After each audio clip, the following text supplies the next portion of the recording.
अस्सलामु अलैकुम वरहमतुल्लाहि वबरकातुहू।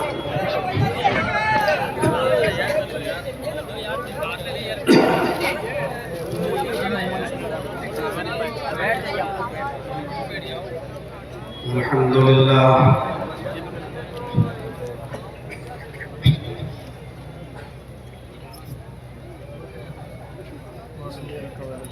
अल्हम्दुलिल्लाह नहमदुहु व नस्तईनुहु व नस्तगफिरुह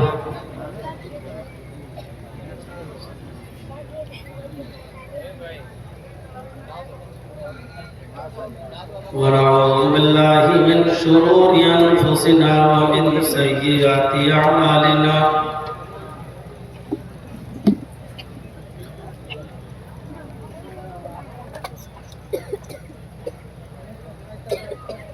मन यहदिहिल्लाहु फला मुज़िल्ल लहु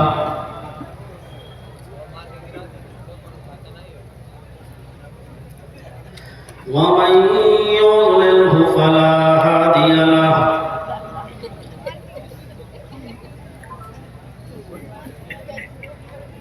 व अशहदु अल्ला इलाहा इल्लल्लाहु वहदहु ला शरीका लहु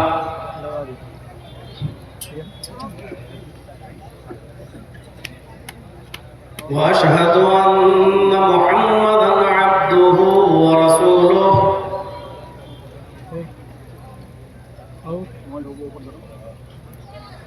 अम्मा बाद फ़इन्न खैरल हदीस किताबुल्लाह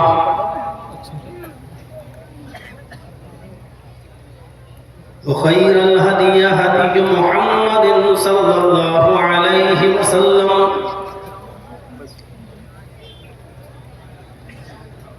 व शर्रुल उमूरि मुहदसातुहा व कुल्लु मुहदसतिन बिदअह व कुल्लु बिदअतिन ज़लालह व कुल्लु ज़लालतिन फिन्नार।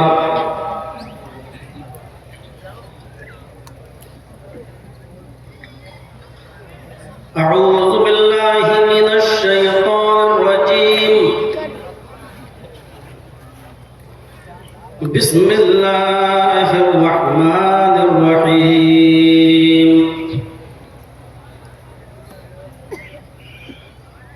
वअब्दुल्लाह वला तुशरिकू बिही शैआ वबिल वालिदैनि इहसाना वबिज़िल क़ुर्बा वल यतामा वल मसाकीन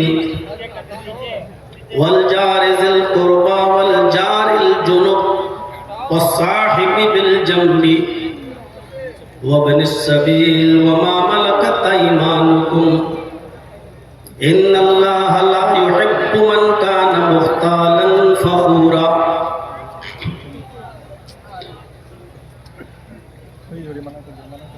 रब्बि इश्रह ली सदरी व यस्सिर ली अमरी वहलुल उक़दतम मिन लिसानी यफ़क़हू क़ौली।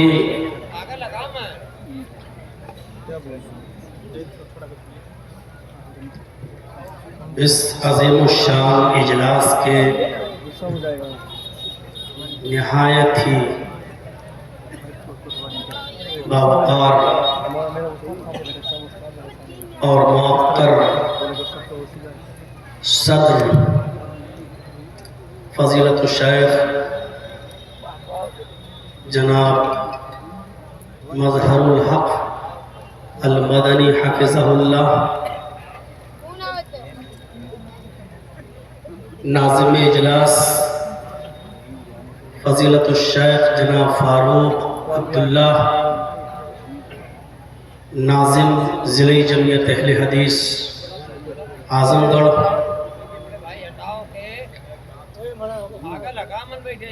और स्टेज पर तशरीफ फरमा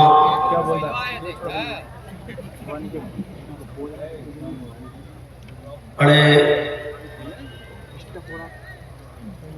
बावक़ार और मुअक्कर उलमाए किराम, क़ुर्ब जवार अतराफ़ व अकनाफ़ से तशरीफ़ लाए हुए मुअज़्ज़ज़ सामईन हज़रात, पर्दा नशीन इस्लामी ख़वातीन, प्यारी माँ और बहनों, कौमों मिल्लत के लायकवर नौजवानों, मुस्तक़बिल के होनहार अज़ीज़ बच्चों, मुझे सही से इस बात का इल्म नहीं है कि अमीलों में इससे पहले मैं कब आया था। फारूक अब्दुल्ला साहब ने मुझे बताया कि 2018 में आपकी यहाँ आमद हुई थी। तकरीबन 6 साल के अरसे के बाद आपके रूबरू अब पेश होने का मौका मुझे मिला है। कुछ दिनों के लिए मैं मुंबई में था। 17 से लेकर 22 तक अंधेरी और सोनापुर, भांडो वगैरह में मेरे प्रोग्राम लगे हुए थे। 22 ही को घर पहुंचा और आज 25 तारीख को आपके रूबरू हूँ।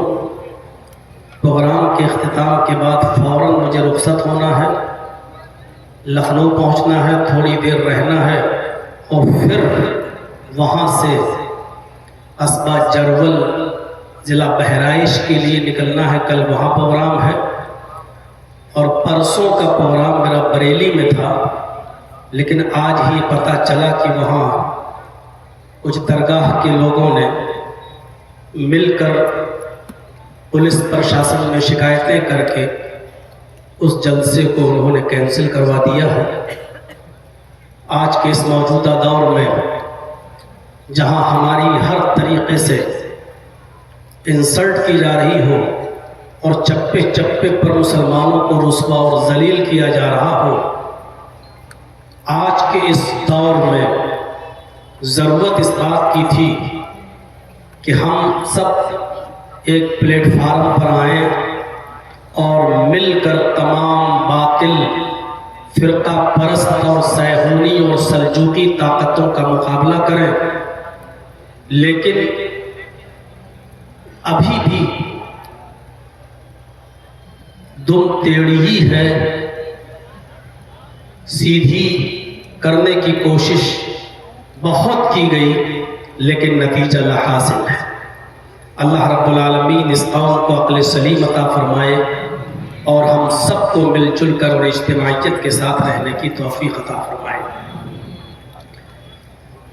मैंने कुरान करीम की जो आयत आपके सामने तिलावत की है, जितनी देर में यहाँ रहूँगा कोशिश करूँगा कि आपके सामने उस आयत से मुताल्लिक चंद चीज़ें आपके सामने रख सकूँ, इस उम्मीद के साथ कि आप गौर से सुनेंगे और इस दुआ के साथ कि अल्लाह तबारक व तआला कहने वालों को भी और सुनने वालों को भी अमल की पूरी पूरी तौफीक फरमाए।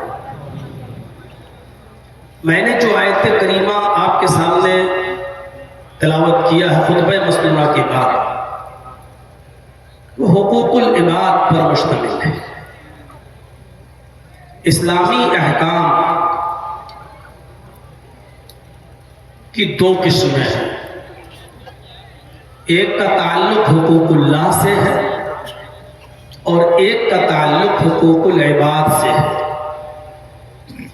हुकूकुल्लाह की अपनी एक हैसियत है, हुकूकुल इबाद की अपनी एक हैसियत है। और फिर एक बात को गिरह बांध लीजिएगा कि हुकूकुल्लाह में अगर कुछ कमी हो जाए, कोई कोताही हो जाए, कोई सुस्ती हो जाए, कोई गफलत हो जाए, तो अल्लाह तबारक व तआला को इख्तियार है, चाहे तो अपने बंदे को उस पर सजा दे या चाहे तो अपने बंदे को उस पर माफ कर दे, नजरअंदाज कर दे।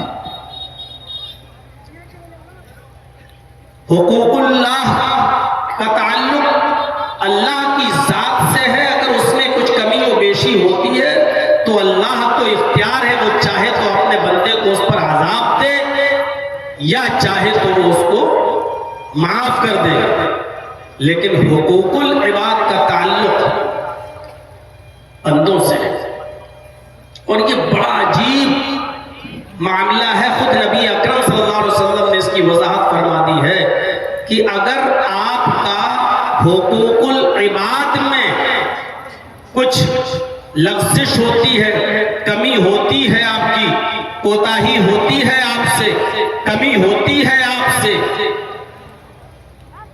तो अल्लाह तबारक व तआला भी उस वक्त तक आपको माफ नहीं करेगा जब तक कि जिसके ताल्लुक से आपने कमी की है, कोताही की है, जब तक वो बंदा आपको माफ ना कर दे, अल्लाह तबारक व तआला भी माफ नहीं करेगा।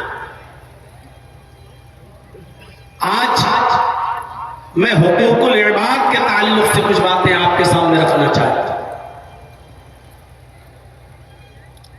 चाहे कितने बड़े तहज्जुद गुजार बने रहिए, फजर की नमाज आपकी जमात के साथ भले ही न छूटती हो, तकबीर तहरीमा ही आपकी क्यों न आपको बराबर मिलती हो और उसमें पहली सफ में आप शामिल रहते हो, कभी फौत ना होती हो, लेकिन याद रखिएगा अगर हुकूकुल इबाद में हमारी कमी हो रही है और हम हुकूकुल इबाद के मामले में सुस्त हैं, तो हमारी इबादतों का कोई फायदा नहीं है। अभी वाक़यात और दलाइल आपके सामने बाद में आएंगी।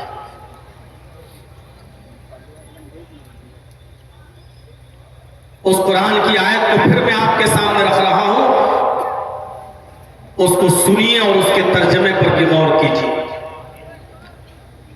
वअब्दुल्लाह वला तुशरिकू बिही शैआ, अल्लाह की इबादत करो और उसके साथ किसी को भी जर्रा बराबर शरीक मत करो। ये हो गया हुकूकुल्लाह। इबादत का हक सिर्फ अल्लाह के लिए है। बंदा अल्लाह के अलावा किसी की इबादत कर ही नहीं सकता, ना उसके लिए जायज है और ना ही उसके लिए इस बात की इजाजत है कि वो अल्लाह के सामने किसी गैर के सामने अपना माथा टेके और किसी गैर से फरियाद करे। टोटल कुल्ली जानी मानी हर किस्म की जैसी भी इबादत है वो सिर्फ अल्लाह तबारक व तआला के लिए होनी चाहिए। क्लियर कर दिया। वअब्दुल्लाह, इबादत हर हाल में अल्लाह ही की होनी चाहिए। वला तुशरिकू बिही शैआ, और उसके साथ किसी को जर्रा बराबर भी शैअन कुछ भी शरीक नहीं करना है। इसके बाद आइए वबिल वालिदैन इहसाना, वालिदैन के साथ एहसान करो, हुस्न सुलूक। यहां अल्लाह तबारक व तआला ने यह नहीं कहा कि अपने माँ बाप को खाना खिलाओ, यह नहीं कहा कि अपने माँ बाप को पानी पिलाओ, किसी खास एक नेकी का हुक्म नहीं दिया, बल्कि लफ्ज़ एहसान इस्तेमाल किया है। वबिल वालिदैन इहसाना, अपने वालिदैन के साथ एहसान करो, और एहसान हर नेकी को शामिल है। आपके बाप चलने फिरने से आजिज हैं, उड़ नहीं पा रहे हैं, चल नहीं पा रहे हैं, ख्वाहिश जाहिर करते हैं कि बेटा मुझे जरा घर के बाहर ठंडी हवा में बिठा दो, मैं थोड़ा सा घर के बाहर बैठना चाहता हूं, मैं थोड़ा सा घर के बाहर खुली फजा में बैठना चाहता हूं। अब बेटे की जिम्मेदारी होती है कि वो अपने बाप को उठाए, उसको गोद ले, अपनी पीठ पर ला दे और उनकी ख्वाहिश को पूरा करके बाहर कुर्सी लगाकर उनको बिठा दे। बाप बीमार है, अच्छा से अच्छा और बेहतर से बेहतर उनका इलाज कराए,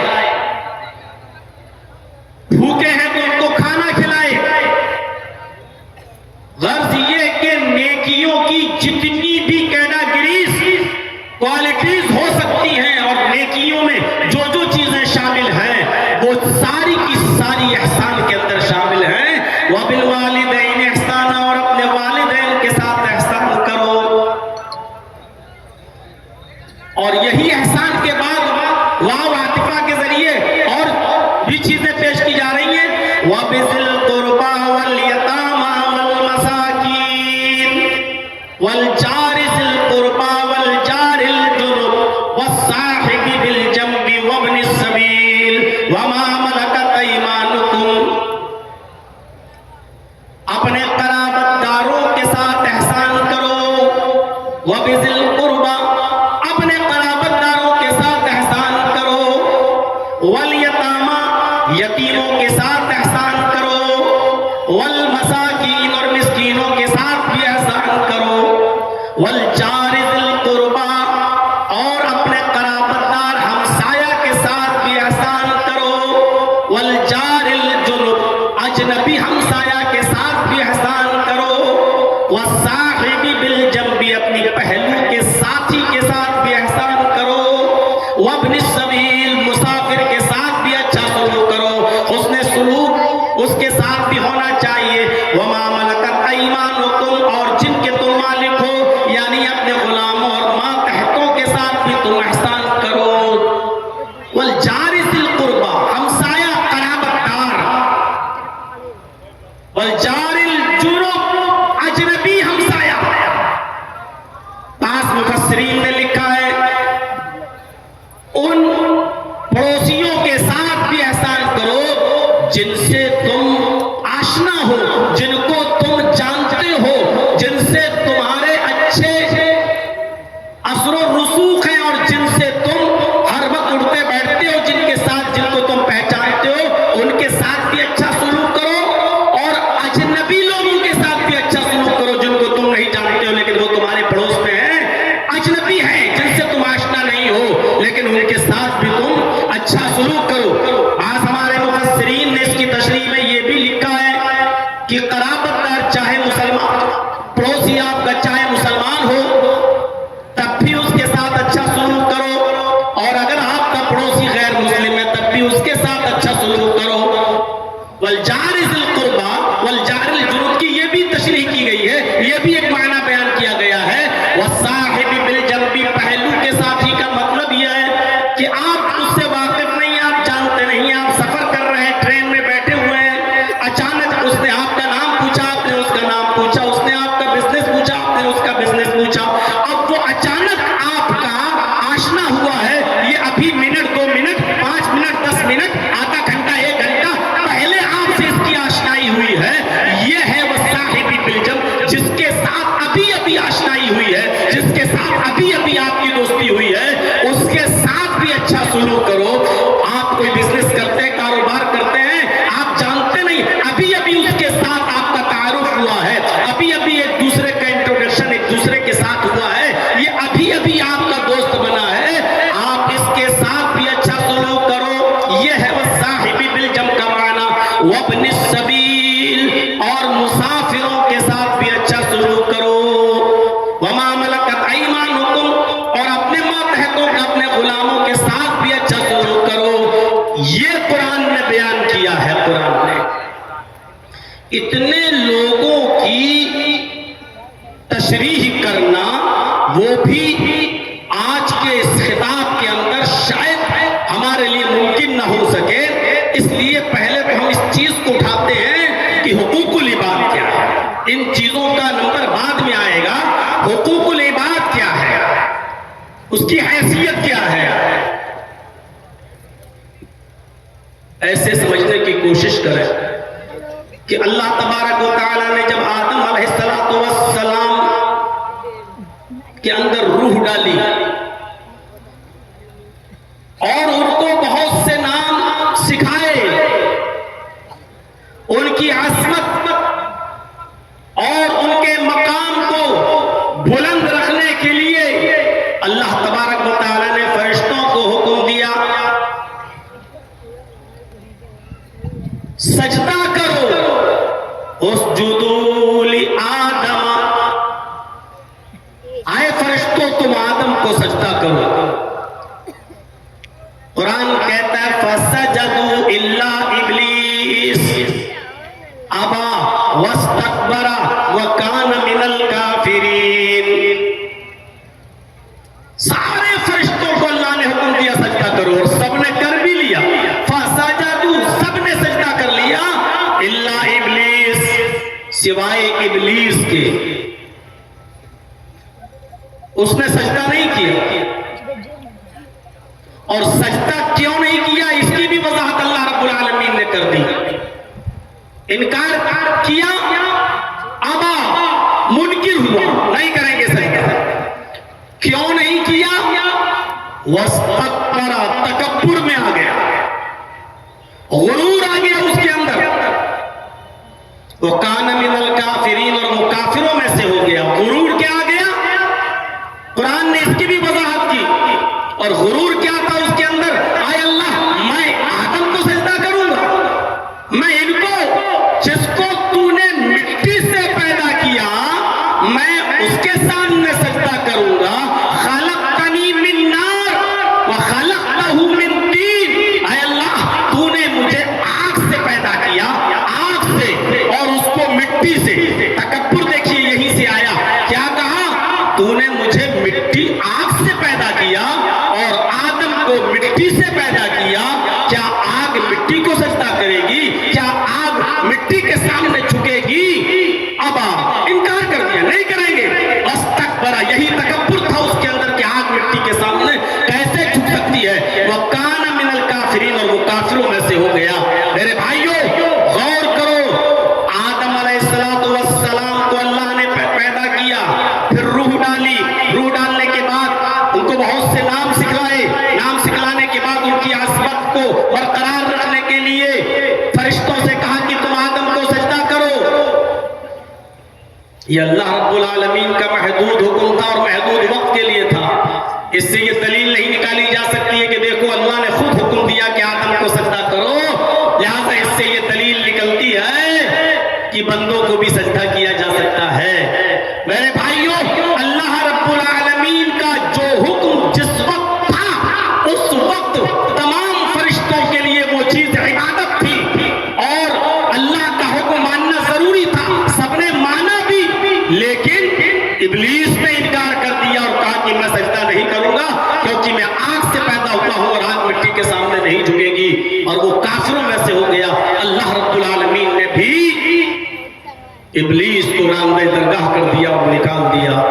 एक बात याद रखिएगा, इब्लीस ने सिर्फ आदम को सजदा ही तो नहीं किया, बकिया किस चीज की कमी थी? गौर करिएगा, क्या वो इबादत नहीं करता था? क्या वो शिर्क करता था? क्या वो अल्लाह की जात और सिफात में किसी को शरीक करता था? नहीं करता था। इब्लीस को यह भी इनकार नहीं था, वो अल्लाह को सजदा भी करता था और अल्लाह के सामने सजदा करने का इनकारी भी नहीं था। और इबादतें तो इतनी करता था कि तफसीर इब्ने कसीर उठाकर देखें, 4 उंगली के बराबर भी, इल्ला मौज़िउ अर्बई असाबिया, 4 उंगली के बराबर भी कोई जगह ऐसी खाली नहीं जहां शैतान ने सर न रखा हो सजदे में, जहां उसने सर न झुकाया हो अल्लाह के सामने सजदा करते हुए। हम और आप क्या इबादत करेंगे अल्लाह रब्बुल आलमीन की? हम और आप क्या सजदे करेंगे अल्लाह रब्बुल आलमीन के सामने? इतने सजदे थे इब्लीस के, इतना वो सजदा करता था कि मा फीहा मौज़िउ अर्बई असाबिया, कोई 4 उंगली के बराबर भी कोई जगह ऐसी खाली नहीं कि जहां उसने सर न झुकाया हो, सजदा न किया हो इबादत। लेकिन इसके बावजूद उसको निकाल दिया अल्लाह ने, क्या तेरी जरूरत नहीं, रामदे दरगाह कर दिया। आए बड़े बड़े हाजियों, नमाजियों, साहूकारों, चौधरियों, तहज्जुद गुजारों, बड़ी बड़ी लंबी तालियां रखकर फजर की नमाज जमात के साथ पढ़ने वालों, लेकिन अपने भाइयों का हक मार के खा जाने वालों, उन पर जुल्म करने वालों, शादियों में अपनी बेटी को 8-10 लाख का जहेज देकर, फॉर्च्यूनर 4 व्हीलर देकर, पूरी विरासत से अपनी बेटी और अपनी बहन का हक मार कर खा जाने वालों, गौर करो, इबादत में शैतान भी पीछे नहीं था। उसने इतने सजदे किए इस जमीन के ऊपर कि उसके सजदों का इहाता नहीं कर सकते हो। उसने अल्लाह साथ किसी को शरीक नहीं किया था, उसने अल्लाह की इबादत में कोई कमी नहीं रखी थी, और वो शैतान अल्लाह के सामने सजदा करने का इनकारी भी नहीं था, लेकिन उसने आदम को सजदा नहीं किया, अल्लाह का एक हुक्म नहीं माना, सिर्फ एक हुक्म और निकाल दिया गया। यहां तो जमीन और जायदादें कब्जा किए बैठे हैं, सगा भाई सगे भाई को खाया जा रहा है, भाई अपनी बहनों पे हाथ मार के खाए जा रहे हैं, बाप अपनी बेटियों का हाथ मार के खाया जा रहा है। मेरे भाइयों, बहुत सोच समझ, मैंने पूछा था फारूक अब्दुल्ला साहब से कि आपकी कमेटी की तरफ से कोई मौजू है मुझे, या मैं अपनी तरफ से रख लूं।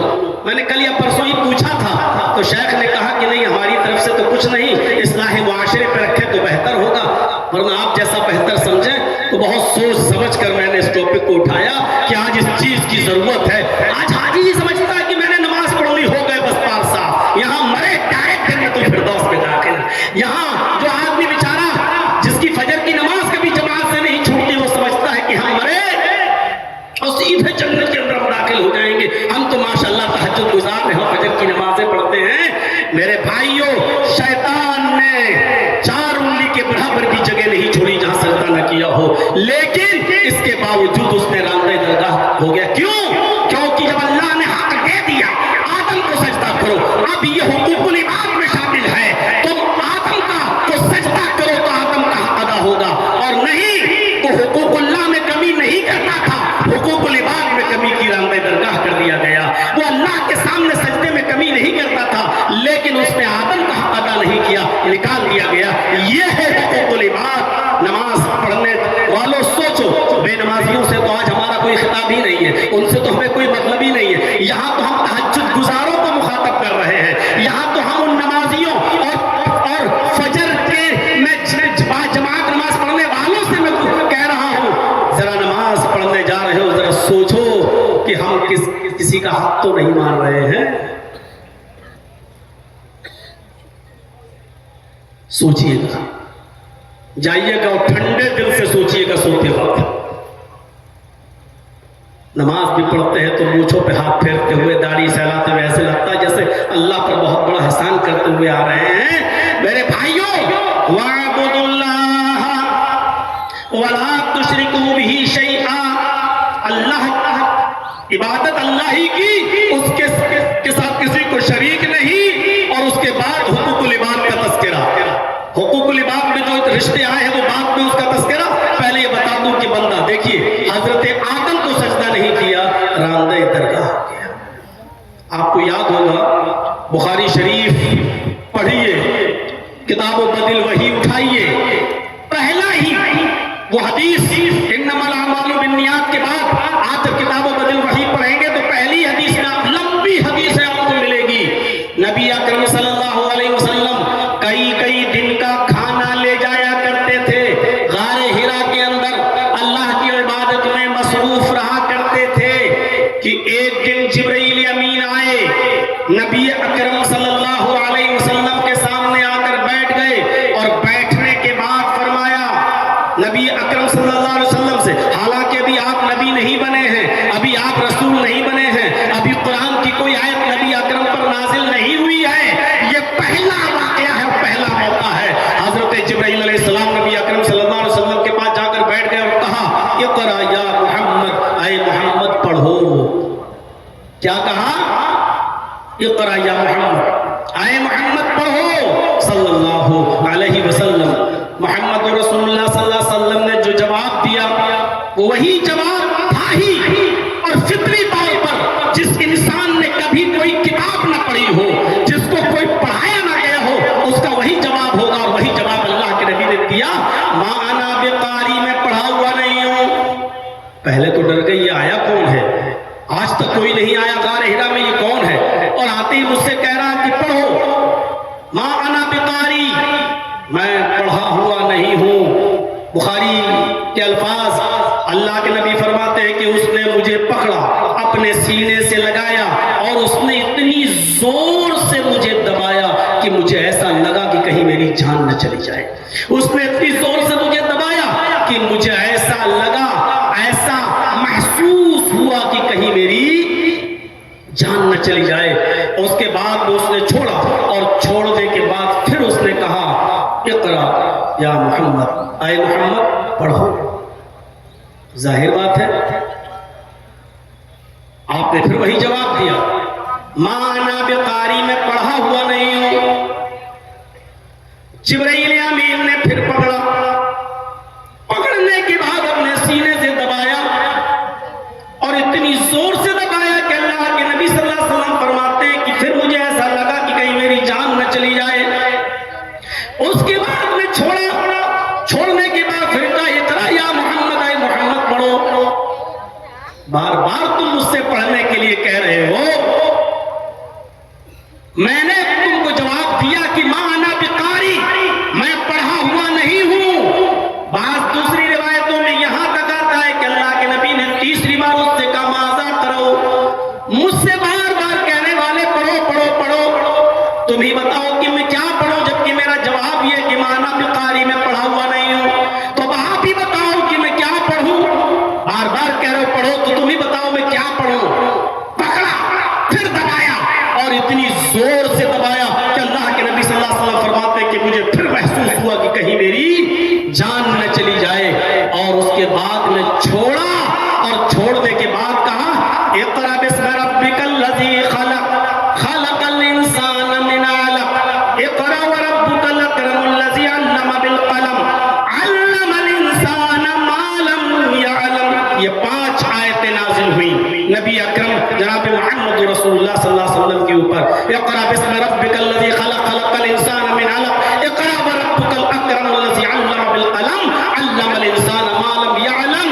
जिब्राइल ये पढ़ने के लिए जब कहा कि ये पढ़ो, पढ़ाया और उसके बाद में चले गए। लेकिन नबी अकरम सल्लल्लाहु अलैहि वसल्लम डर गए।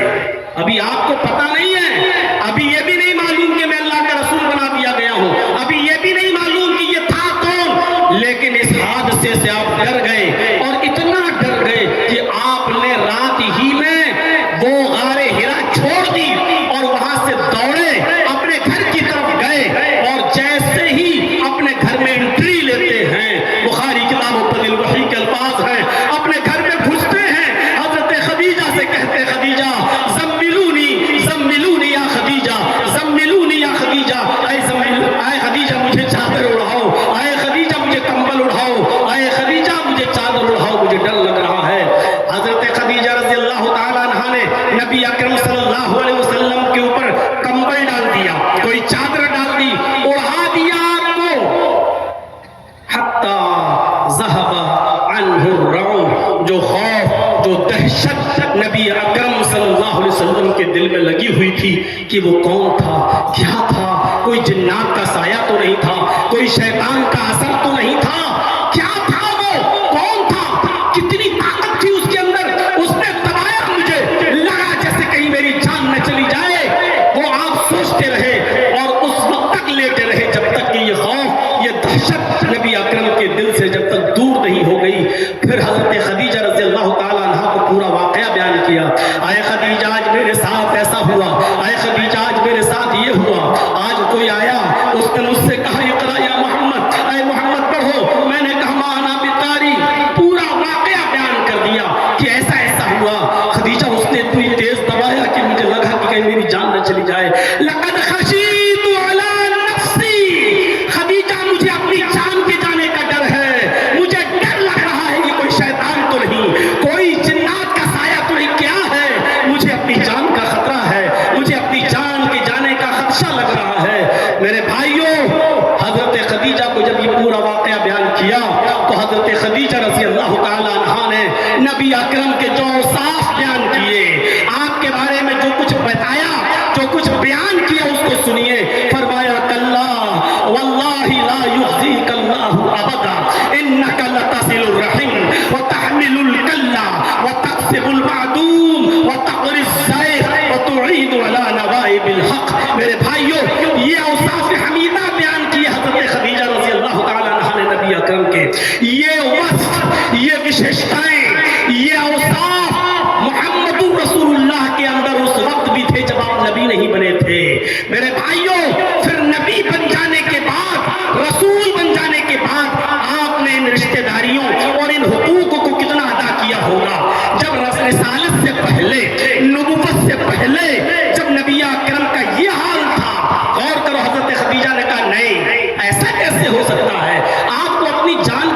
क्यों है? आप क्यों डर रहे हैं? आपके ऊपर कोई जिन्नात, कोई शैतान कैसे हमला कर सकता है? नहीं, ला युज़ीकल्लाहु अबदा, अल्लाह आपको कभी रुसवा नहीं करेगा, अल्लाह आपको कभी ज़ाय नहीं करेगा। क्यों नहीं करेगा? उसका रीजन बताया है, उसकी वजह बताई है। इन्नका लतसिलुर रहीम, आप तो रिश्तेदारियों को जोड़ते हैं, आप तो कराबतदारों का ख्याल रखते हैं, आप तो रिश्तेदारियों को मिलाते हैं। रिश्तेदारियों को काटने वालों सुनो, ये पहला वस्फ हज़रत खदीजा ने बयान किया, और ये नबी अकरम के अंदर पहला वस्फ उस वक्त भी मौजूद था जब आप नबी नहीं बने थे, जब आप रसूल नहीं हुए थे। और कीजिए, जिस नबी की तालीम, जिस नबी का मामूल ये रहा हो, आदत नबी बनने से पहले रिश्तेदारियों को जोड़ने की रही हो, नबी बनने के बाद उसने रिश्तेदारियों के मकाम और मर्तबे को कितना बुलंद किया होगा और कितना ऊंचा किया होगा। इन्नका लतसिलुर रहीम, आप तो रिश्तेदारियों को जोड़ते हैं। व तहमिलुल कल्ला, आप तो बेकसों का बोझ उठाते हैं। जो बोझ से दबा जा रहा है, आप उसका बोझ अपने सर पर लाद लेते हैं और उसको उसके घर तक पहुंचा देते हैं। आज के जमाने में कोई करके देख ले, इंसल्ट हो जाएगी, उसकी इज्जत का जनाजा निकल जाएगा। चेयरमैन है साहब इलाके का, मैं उसका आधा बोझ अपने सर पे लाद के उसके घर तक पहुंचाऊंगा, इज्जत का जनाजा निकल जाएगा। अरे ऐसा कैसे हो सकता है कि मैं उसका बोझ अपने सर पे लाद दूं? तहमिलुल कल्ला, तो बेकसों का बोझ उठाते हैं।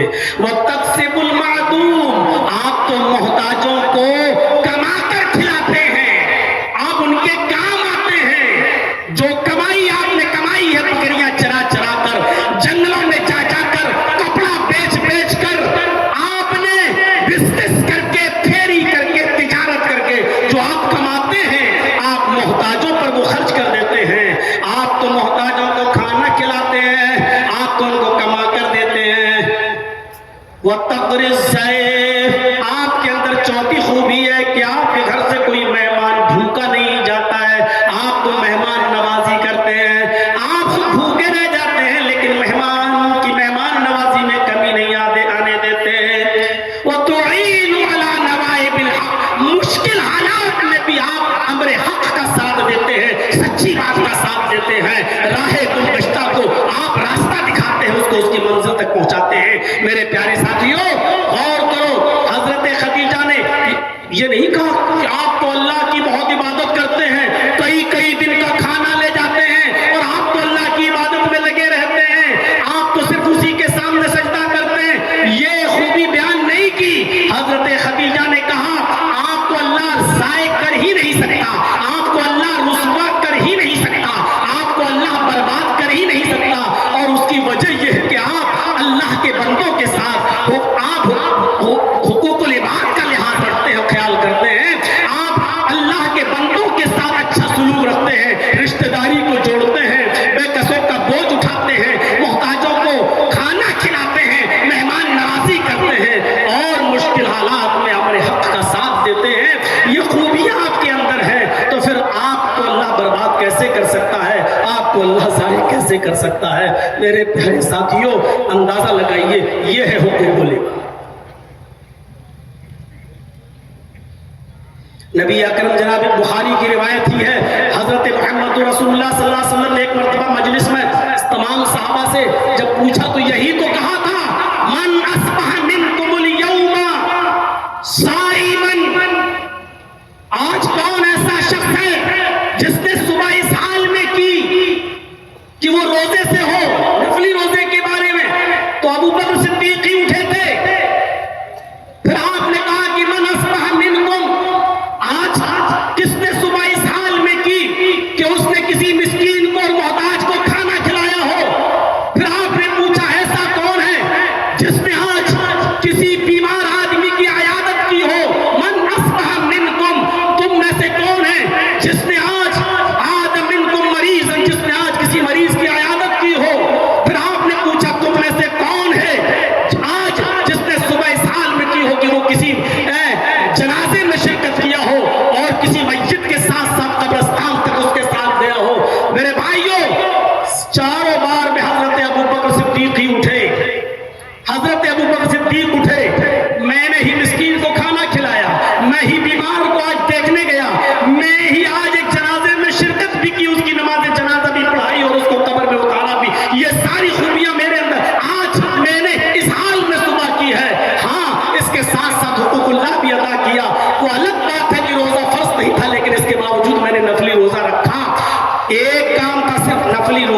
बकिया तीनों चीजें जो बताई वो हुकूक लिबास से ताल्लुक रखती है।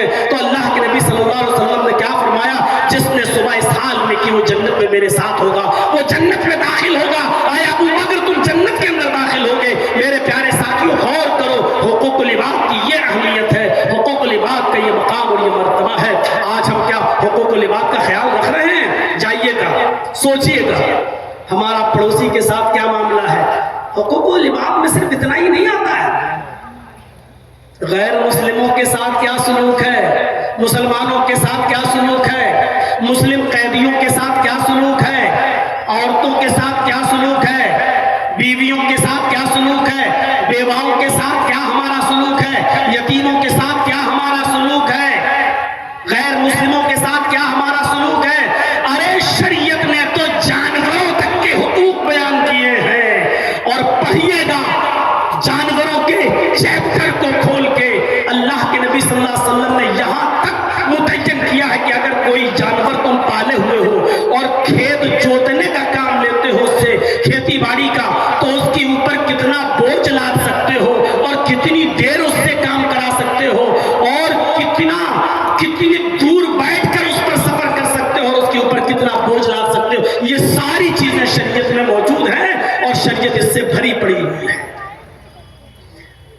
जो शरीयत जानवरों तक के हुकूक में कमी ना होने देती हो और हमें हुक्म देती हो कि जानवरों के साथ भी अच्छा सलूक हो, वो हुकूक लिबास के मामले में कितनी मेरे भाइयों चौकस होगी और हमारे ऊपर कितना बाहर डाल रही होगी कि तुम हुकूक लिबास का ख्याल रखो। वो हदीस तो आपने सुनी होगी, हदीस कुदसी है मुस्लिम शरीफ की। 20 मरतबा आपने अपने इलाके के उलमा से सुना होगा, 20 मरतबा आपने अपने इलाके के उलमा से सुना होगा। हदीस कुदसी है वो। हदीस कुदसी कहते ही उसी को है जिसमें अल्लाह के नबी सल्लल्लाहु अलैहि वसल्लम ये कहे कि अल्लाह फरमाता है, नबी अकरम सल्लल्लाहु अलैहि वसल्लम कहें कि अल्लाह ने फरमाया, वो हदीस कुदसी कहलाती है। क़यामत के दिन अल्लाह रब्बुल आलमीन एक शख्स को बुलाएगा, सीधे उससे यही सवाल करेगा। मुस्लिम शरीफ की हदीस, आए मेरे बंदे, दुनिया में मैं भूखा था, तूने मुझे खाना क्यों नहीं खिलाया? कैसा लग रहा है? वो अल्लाह जो खाने और पीने से पाक हो, जो ना खाता हो ना पीता हो, और यह अकीदा तौहीद का एक हिस्सा है। जो अल्लाह को खाने और पीने वाला मानता है वो मुसलमान नहीं हो सकता है। यह अकीदा होना चाहिए। अल्लाह ना खाता है, ना पीता है, ना सोता है। ला ताखुज़हु सिनतुन वला नौम, उसको ऊंघ तक नहीं आती, नींद तो बहुत दूर की बात। ऊंघ तो जानते ही है ना, और ना जानते हो तो जुमे के दिन चले जाइएगा मस्जिद में, जानते ही होंगे। और कोई मौलाना साहब बेचारे सीधी सीधी तकरीर कर रहे हो, जैसे किताब पढ़ी जाती हो उस अंदाज में समझा रहे हो, तो ये उसको ये भी नहीं आता। लेकिन कयामत के दिन अल्लाह एक इंसान को बुलाएगा, इधर आओ, उससे कहेगा दुनिया में मैं भूखा था, तूने मुझे खाना क्यों नहीं खिलाया? और उस आदमी का जवाब भी यही होगा, आय अल्लाह तुझे कौन खिलाएगा और कैसे खिला सकता है? तू तो खाता ही नहीं। आय अल्लाह तू तो सारी कायनात को खिलाने पिलाने वाला है, फिर तू कैसे? उसके जवाब में अल्लाह रब्बुल आलमीन जो कहेगा, आए मेरे बंदे, दुनिया में मेरा फला बंदा भूखा था। आए मेरे बंदे, दुनिया में मेरा फला बंदा भूखा था। अगर तूने उसको खिलाया होता तो तू मुझे उसके पास पाता। उसके पास पाता मतलब मतलब ये थोड़ी कि मैं वहां मौजूद होता, यानी मैं तेरी मदद के लिए हाजिर रहता। अल्लाह रब्बुल आलमीन के लिए जरूरी नहीं है कि वो आसमान से उतरकर दुनिया पर आए और लोग कहें कि नहीं वो यहां है, वो इस बोतल में भी है, वो इस कैमरे में भी है, वो इस मजलिस में भी है।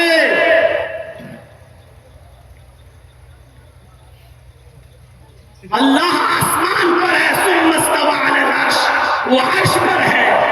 हाँ, उसका इल्म हर जगह है, वो अपने इल्म के एतबार से हर जगह। मेरे बंदे, अगर तूने उसको खिलाया होता तो तू मुझे उसके पास पाता, नहीं मैं तेरी मदद करता। जब तू उसका नहीं हुआ तो मैं तेरा नहीं, क्यों तेरी मदद करूं? कितनी बड़ी हुकूकुल इबाद की तरफ इशारा कर रही है ये हदीस। एक भूखे को खाना खिलाना, खिलाना ही नहीं, दूसरों को उभारना भी। अरे मोहताजों को, मिस्कीनों को खाना खिलाओ, ये शरीयत का एक हिस्सा है। वला यहुद्दु अला ताआमिल मिस्कीन, ये वो शख्स है जो लोगों को, फकीर, मोहताज और भूखों को खाना खिलाने के लिए उकसाता नहीं था, उभारता नहीं था।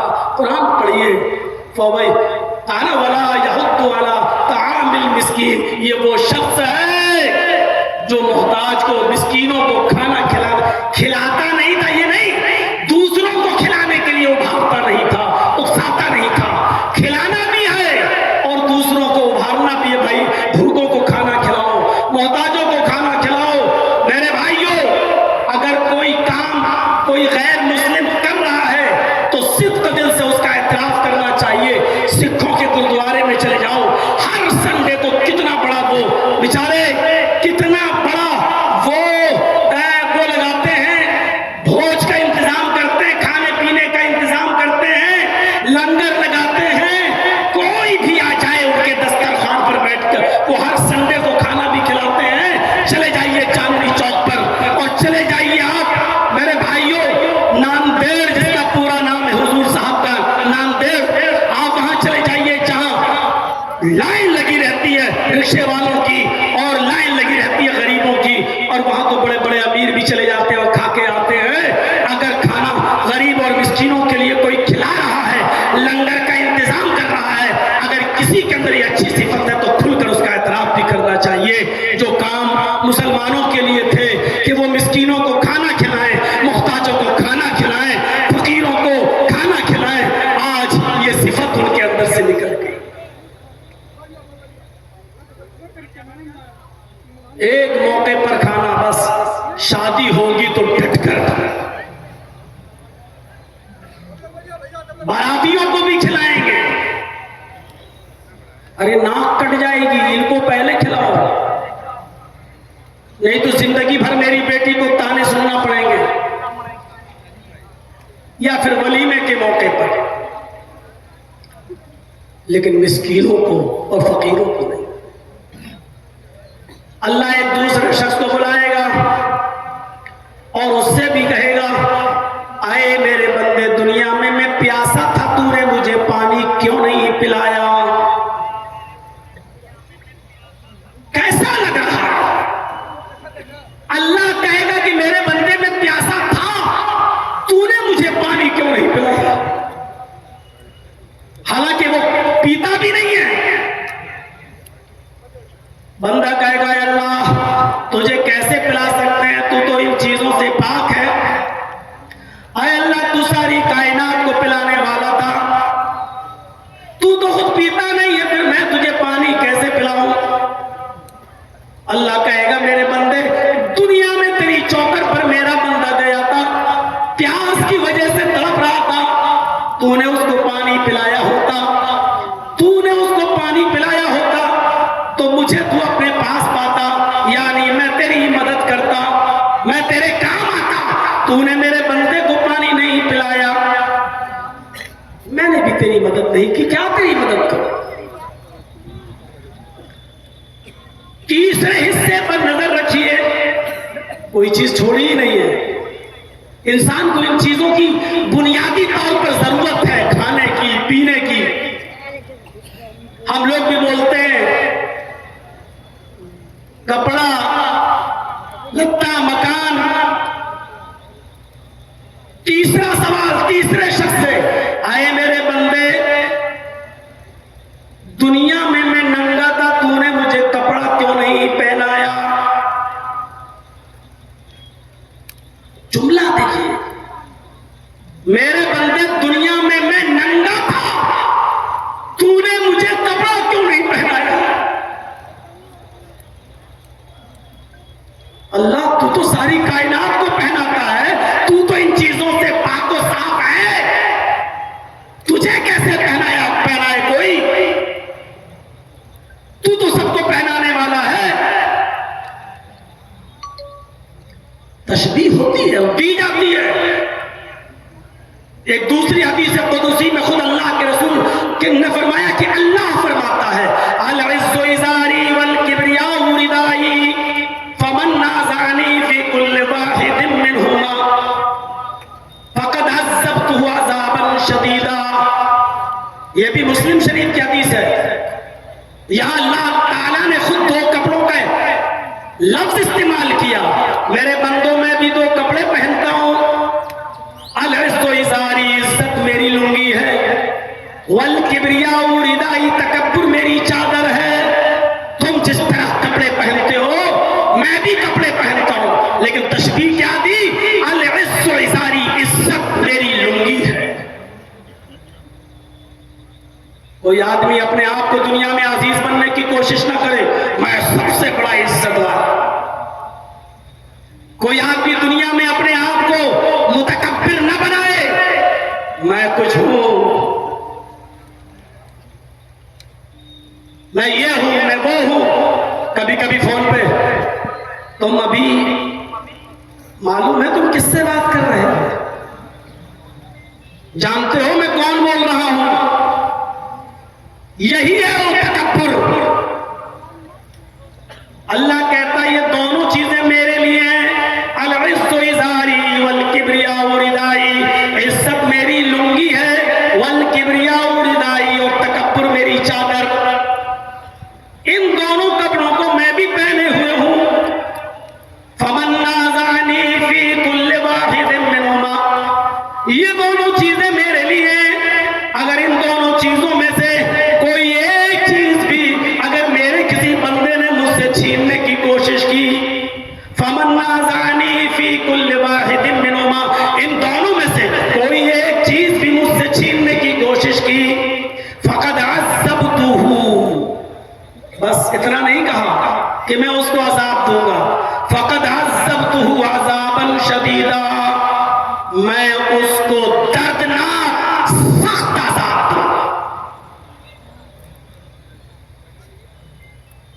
बुखारी की रिवायत है, ला यदखुलुल जन्नह मन कान फी क़ल्बिही मिस्क़ालु ज़र्रतिन मिन किब्र, जिसके दिल में राई के दाने के बराबर, सरसों के दाने के बराबर भी तकब्बुर होगा, वो जन्नत के अंदर दाखिल नहीं होगा। राई का दाना यार कहां पहुंचा दिया अल्लाह ने? सरसों के दाने के बराबर भी अगर किसी के दिल में तकब्बुर होगा, मैं कुछ हूं, मैं कुछ हूं, ला यदखुलुल जन्नह, वो जन्नत में दाखिल नहीं होगा। गौर कीजिए आप। और हजरत उमर फारूक ने जब किसी गुलाम को अपने थप्पड़ मार दिया था, तो बाद में उसने कहा था, अमीरुल मोमिनीन, थप्पड़ मारने का बुरा नहीं मानता मैं, लेकिन बस मैं जा रहा हूं, आप तन्हाई में थोड़ी देर के लिए इतना सोच लेना, क्या आपने मुझे थप्पड़ जो मारा है वो जायज मारा है या नाजायज मारा है? अपने मुलाजिमों पर जुल्म करने वालों, अपने मातहतों पर धौंस जमाने वालों, जरा गौर करो। हजरत उमर फारूक ने कहा, मैं इस्तिंजा कर रहा था, पेशाब कर रहा था, और तू अमीरुल मोमिनीन चिल्ला रहा तुझे मालूम है कि मैं इस्तिंजा कर रहा था तो तुझे चीखना नहीं चाहिए, चिल्लाना नहीं चाहिए। उसने कहा अमीरुल मोमिनीन, मुझे नहीं मालूम था कि आप इस्तिंजा कर रहे हैं। भला अगर मैं देख लूं कि आप इस्तिंजा कर रहे हैं, पेशाब के लिए बैठे हुए, तो मैं क्यों कहूंगा? मेरी नजर आपके ऊपर नहीं पड़ी, अगर पड़ जाती तो मैं क्यों चीखता? हजरत उमर ने कहा क्या तुम ये बात हल्फ बिल्लाह के साथ कह सकते हो? उसने कहा मैं अल्लाह की कसम खाकर कहता हूं कि मुझे नहीं मालूम कि आप इस्तिंजा कर रहे थे। हजरत उमर ने कहा जब तूने अल्लाह की कसम खाकर ये बात कह दी तो फिर अब मैंने जो थप्पड़ मारा तुझे नाजायज मारा है, इधर आ, अब तू भी बदला ले ले। ये रहा मेरा गाल, जितनी जोर से मैंने तुझे थप्पड़ मारा उतनी जोर से तू भी मुझे मार ले। उसने कहा अमीरुल मोमिनीन, आपको अपनी गलती का एहसास हो गया, मैंने माफ किया। फरमाया नहीं, इसी दुनिया में तुम्हें इंतकाम लेना होगा, इसी दुनिया में तुम्हें बदला लेना होगा। कयामत के दिन में अपनी एक नेकी भी तुम्हें नहीं दे सकता हूं। तुम इसलिए मुझे माफ कर रहे हो क्योंकि मैं अमीरुल मोमिनीन हूं, इसकी वजह से तुम मुझे नजरअंदाज कर रहे हो। नहीं, उसने फिर कहा जिस तरह मैंने कसम खाकर एतराफ किया कि अल्लाह की कसम मैंने आपको इस्तिंजा करते हुए नहीं देखा, उसी तरह मैं अल्लाह की कसम खाकर कहता हूं कि मैंने दिल से आपको माफ कर दिया। सबके सामने उमर फारूक कह रहे हैं कि मुझे भी थप्पड़ मारो। आप सबके सामने अपनी एक हल्की सी शिकायत नहीं सुन सकते हो, और हजरत उमर तो सबके सामने कह रहे हैं मुझे थप्पड़ मारो। तकब्बुर का शायबा तक नहीं। बात थोड़ी सी घूम गई, उधर चली गई। मैं नंगा था, तूने मुझे कपड़ा क्यों नहीं पहनाया? कहेगा अल्लाह तू कैसे नंगा रह सकता, तू तो सारी कायनात को पहनाता है। तो अल्लाह रब्बुल आलमीन कहेगा मेरे बंदे तेरी चौखट पर फटे पुराने कपड़े पहने हुए आया था, तुझे मालूम था कि आदमी बेचारा गरीब है, इसके पास कपड़ा पहनने के लिए भी पैसा नहीं है, खरीदने के लिए भी पैसा नहीं है। तेरे पास कपड़े की फैक्ट्री थी, कपड़े का गोदाम था, पैसा था, कपड़ा खरीद कर उसको दे सकता था, लेकिन तेरी चौखट से ना उम्मीद और ना मुराद लौटा। इसलिए अगर तू उसकी मदद करता तो मैं तेरी मदद के लिए हाजिर हूं, मैं तेरी मदद करता। अगर तू उसको कपड़ा पहनाता तो मुझे उसके पास आता। गौर करो मेरे प्यारे साथियों, ये हदीस हुकूकुल इबाद पर कितनी बड़ी अहमियत रखती है और क्या बताती है कि भूखे नंगे मोहताज गरीब ऐसे लोगों के लिए हमें और आपको इस दुनिया में पैदा किया गया है, उतारा गया है कि तुम जमीन वालों पर रहम करो, आसमान वाला तुम्हारे ऊपर रहम करेगा। ये सब हदीसें ऐसे ही मस्जिदों में सुनाने के लिए नहीं होती कि सुन लो एक कान से और दूसरे कान से उड़ा दो। मोहम्मद रसूलुल्लाह एक जंग के लिए ऐलान कर रहे हैं, लोगों ने अपने अपने नाम लिखा दिए हैं, सब तैयार हैं जंग में जाने के लिए। अब अल्लाह के नबी सल्लल्लाहु अलैहि वसल्लम ने उस जिहाद के लिए लोगों से सदका मांगा, लोगों से ताउन मांगा, लोगों से फरमाया आए लोगों, ऐसे ही जिहाद नहीं होता है, तलवारें लेना पड़ती हैं, तीर लेना पड़ते हैं, नेजा लेना पड़ता, घोड़े खरीदना पड़ते, जीन लेना पड़ता है, बहुत सी चीजों की जरूरत होती है। पता नहीं जंग में कितने दिन लग जाए, खुर्दोनोश खाने पीने की चीजों को भी लेना पड़ता है। इसलिए इसमें आपने उकसाया कि सदका करो, खैरात करो, जिसके पास जो हैसियत हो वो दे, अपनी अपनी हैसियत के मुताबिक ताकुल फरमाए। दारमी और तबरानी के अल्फाज हैं, अल्लाह के नबी ताकुल मांग रहे हैं।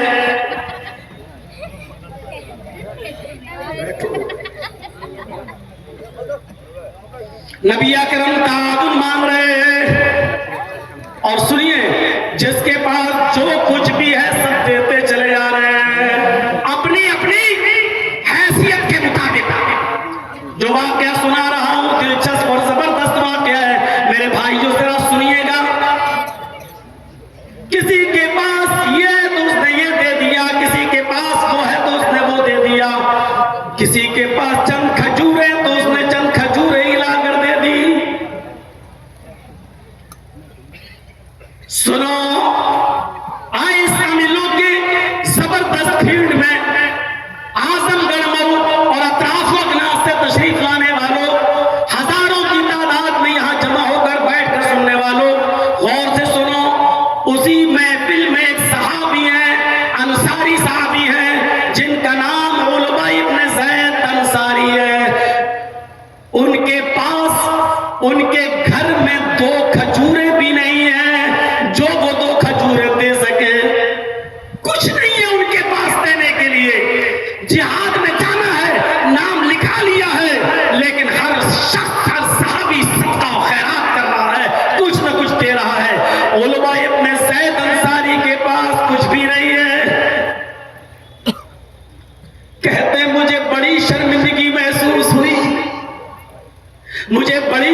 सीधे अपने घर जाते हैं,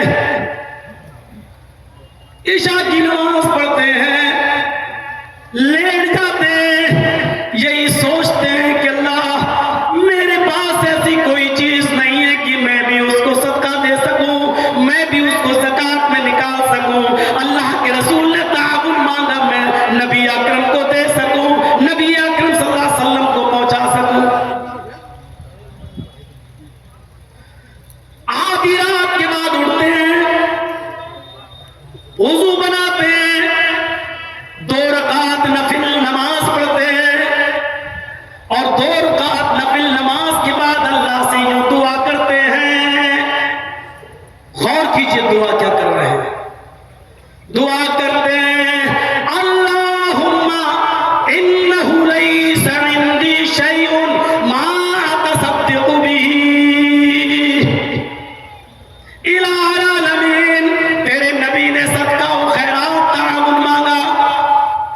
अल्लाह के हर बंदे ने, तेरे हर बंदे ने अपनी अपनी हैसियत के मुताबिक जो था उसको दिया, मोहम्मद रसूलुल्लाह को पहुंचाया। कुछ नहीं था तो खजूरें थी वो दिया। इन्नहु लैसा इंदी शैउन, ऐ अल्लाह मेरे पास कोई ऐसी चीज नहीं, मा तसद्दक़ु बिही, जिसको मैं सदका दे सकूं, जिसको मैं खैरात कर सकूं। मेरे पास कोई चीज नहीं। मैंने नबी अकरम को कोई सदका नहीं दिया, मैंने नबी अकरम को कोई खैरात नहीं दिया। मैंने मोहम्मद रसूलुल्लाह ने अल्लाह के नाम में जो मांगा, मैंने मोहम्मद रसूलुल्लाह का कोई ताउन नहीं किया। अल्लाहुम्मा इन्नी अतसद्दक़ु बिर्ज़ी अला मन नालहु। आय अल्लाह, आज मैं अपनी इज्जत का सदका करता हूँ। अल्लाहुम्मा इन्नी अतसद्दक़ु बिर्ज़ी अला मन नालहु। आय अल्लाह, आज मैं अपनी इज्जत का सदका करता हूँ।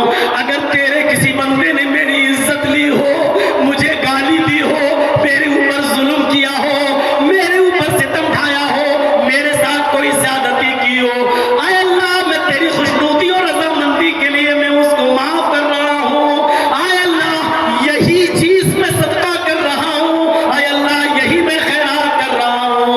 आय अल्लाह मेरी इसी सदके को कबूल कर ले।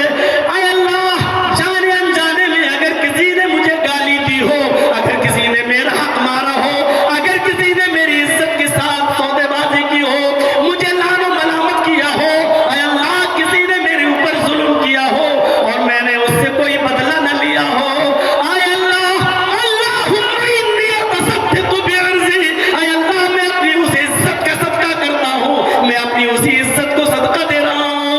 आय अल्लाह जिसने भी मेरी इज्जत से खिलवाड़ किया हो, मैं उस इज्जत को सदका कर रहा हूँ। ये कहकर वो शख्स हो जाता है और फजर की नमाज पढ़ने के लिए मस्जिद में जाता है। इमाम कायनात ने जनाब मोहम्मद रसूलुल्लाह ने नमाज फजर पढ़ाई और फजर की नमाज पढ़ाने के बाद आपने ऐलान किया, आइनल मुतसद्दिक़ु हाज़िहिल लैला। आज की रात सदका करने वाला कहाँ है? आज की रात खैरात करने वाला कहाँ है? सब एक दूसरे को देख रहे हैं। सबने जो सदका करना था दिन ही में कर लिया, जिसको जो देना था उसने दिन ही में दे दिया। रात में तो किसी ने सदका ही नहीं किया है और अल्लाह के नबी कह रहे हैं, आइनल मुतसद्दिक़ु हाज़िहिल लैला। आज की रात जिसने सदका किया वो कहाँ है? थोड़ी देर के बाद उलबा इब्न ज़ैद अंसारी ने कहा, अल्लाह के रसूल मैं यहाँ हूँ। आपने कहा इधर आओ। हजरत उलबा इब्न ज़ैद से कहा, अबशिर वल्लज़ी नफ्सी बियदी, तुम्हें खुशखबरी हो, तुम्हारे लिए खुशखबरी है। उस ज़ात की कसम जिसके कब्जे में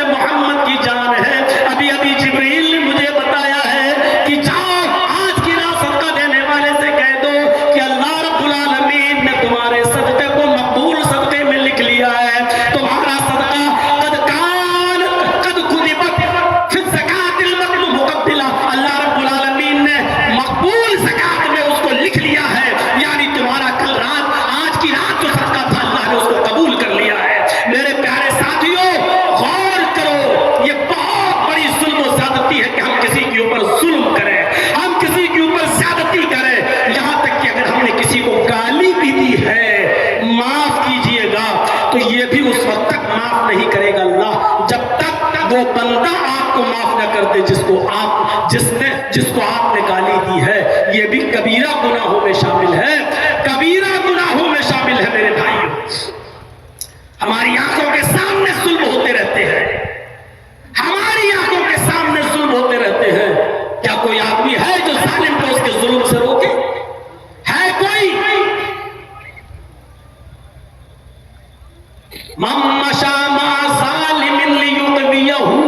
अल्लाह के नबी फरमाते हैं जो जालिम के साथ चला इस इरादे के साथ कि जालिम को तकवीयत पहुंचाए, इस इरादे के साथ कि जालिम का साथ दे, जालिम को तकवीयत पहुंचाए, फकद खरज मिनल इस्लाम। अल्लाह के नबी फरमाते हैं कि वो इस्लाम से निकल जाता है, वो इस्लाम से खारिज हो जाता है।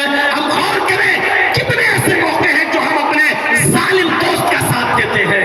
पहले से फोन पे कह दिया जाता है मेरे दोस्त आज हक अदा कर दीजिए मेरा, आज फला फला आदमी की गवाही में तुम थोड़ा सा हमारी तरफ से बोल दो। आप जानते हैं कि मेरा दोस्त हमसे झूठ बुलवा रहा है, आप जानते हैं कि मेरा दोस्त जालिम है, लेकिन इसके बावजूद आप उसका साथ दे रहे हैं सिर्फ इसलिए कि वो दोस्त है।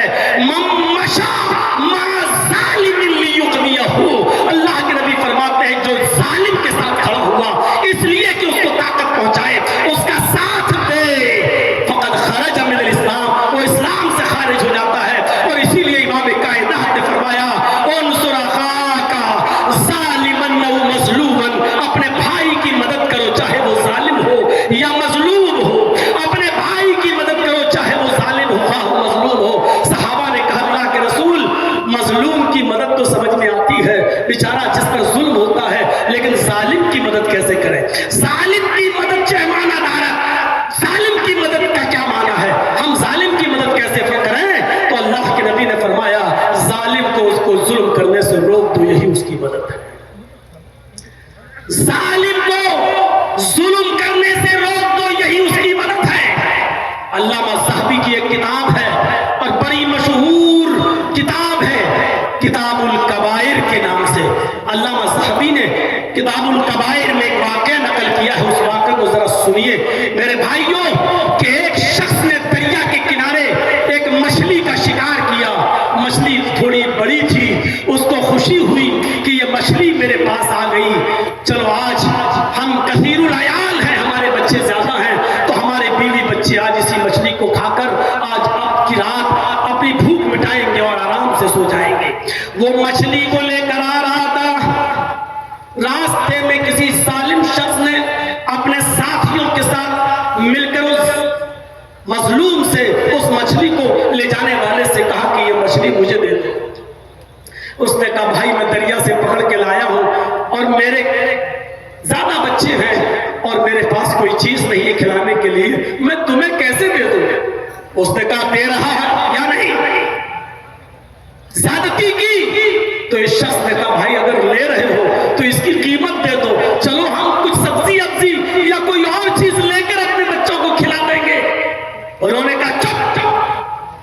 पूरी मछली उसने छीन ली। जब ये छीन रहा था तो ये मजलूम आदमी अपनी मछली को छुड़ाने के लिए अपनी तरफ खींच रहा था। जालिम ताकतवर था, मछली सटकती जा रही थी। इस मजलूम आदमी ने मछली को बचाने के लिए उसका हाथ अपने मुंह में रख लिया। उसका अंगूठा, मछली छीनने वाले का अंगूठा इस आदमी के मुंह में आ गया जिसकी मछली थी। इसने काटा, लेकिन वो जालिम शख्स ज्यादा ताकतवर था, उसने मछली को छीन लिया और इसके काटने का भी उसके ऊपर कोई फर्क नहीं पड़ा। ये मछली लेकर चला गया। ये शख्स उसको देख कर और चीख कर अल्लाह के बंदे मेरी मछली मुझे दे दे, मेरे पास अपनी बीवी बच्चों को खिलाने के लिए इस मछली के अलावा कोई चीज नहीं है। एक मछली छीनी थी। किताबुल कबाइर में अल्लामा ज़हबी ने जो नकल किया सुनिए आगे।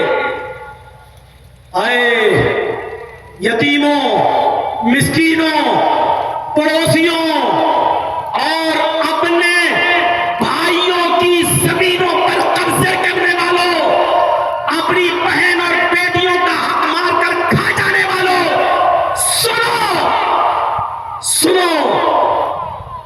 ये चीखता रहा, चिल्लाता रहा,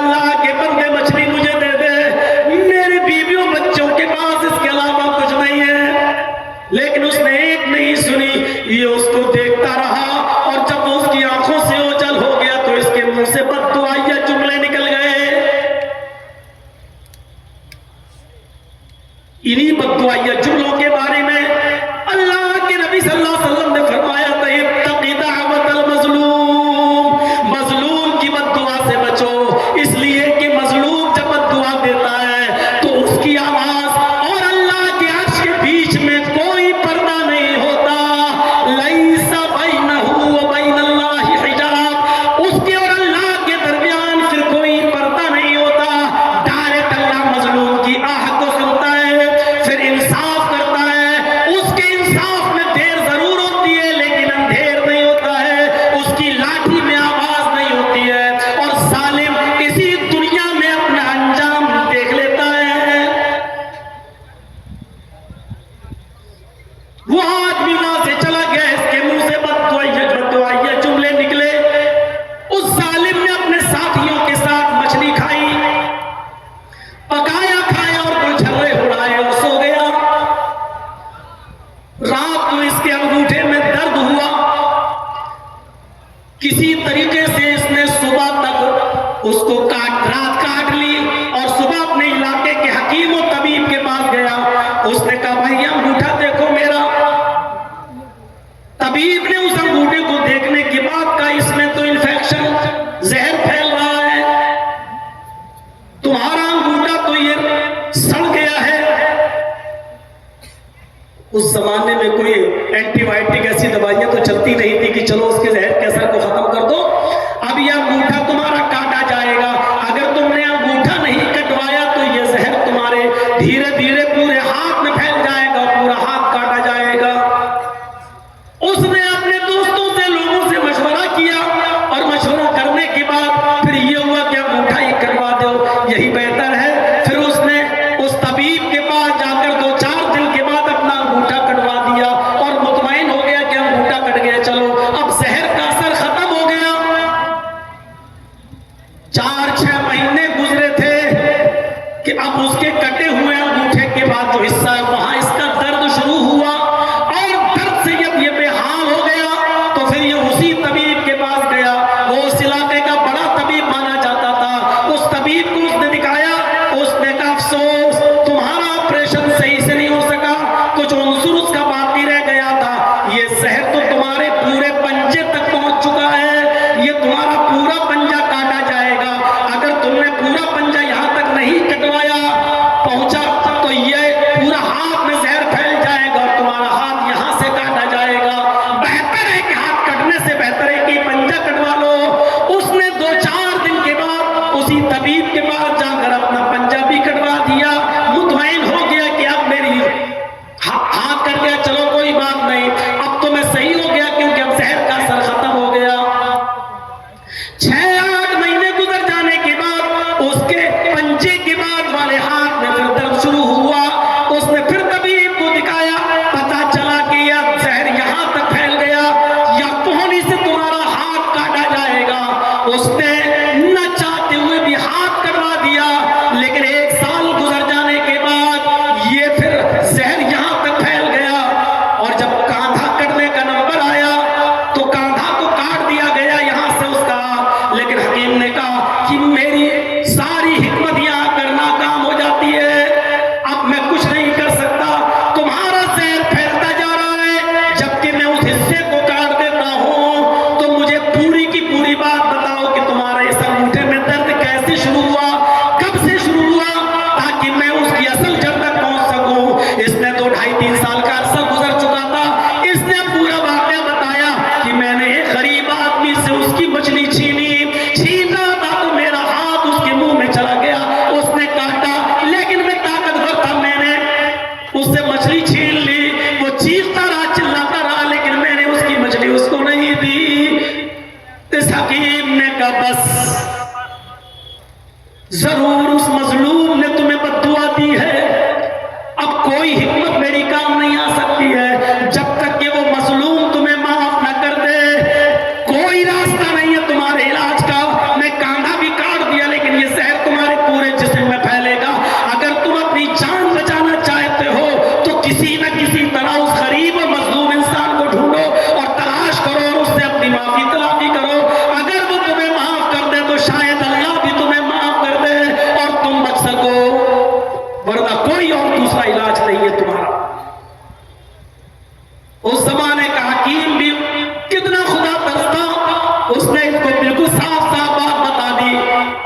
आदमी उस मजलूम को ढूंढने लगा। अल्लामा ज़हबी जैसी शख्सियत इस वाक़े को नकल करती है। ढूंढता रहा, तलाश करता रहा, 1-2 महीने तक वो मजलूम आदमी दिखा ही नहीं, वो गरीब आदमी दिखा ही नहीं।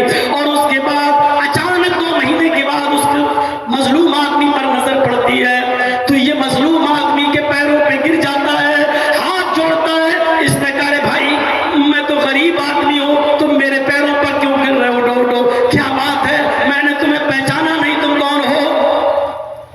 उस आदमी ने कहा, मैं वही आदमी हूँ जिसने तेरे हाथ से मछली छीनी थी, याद है?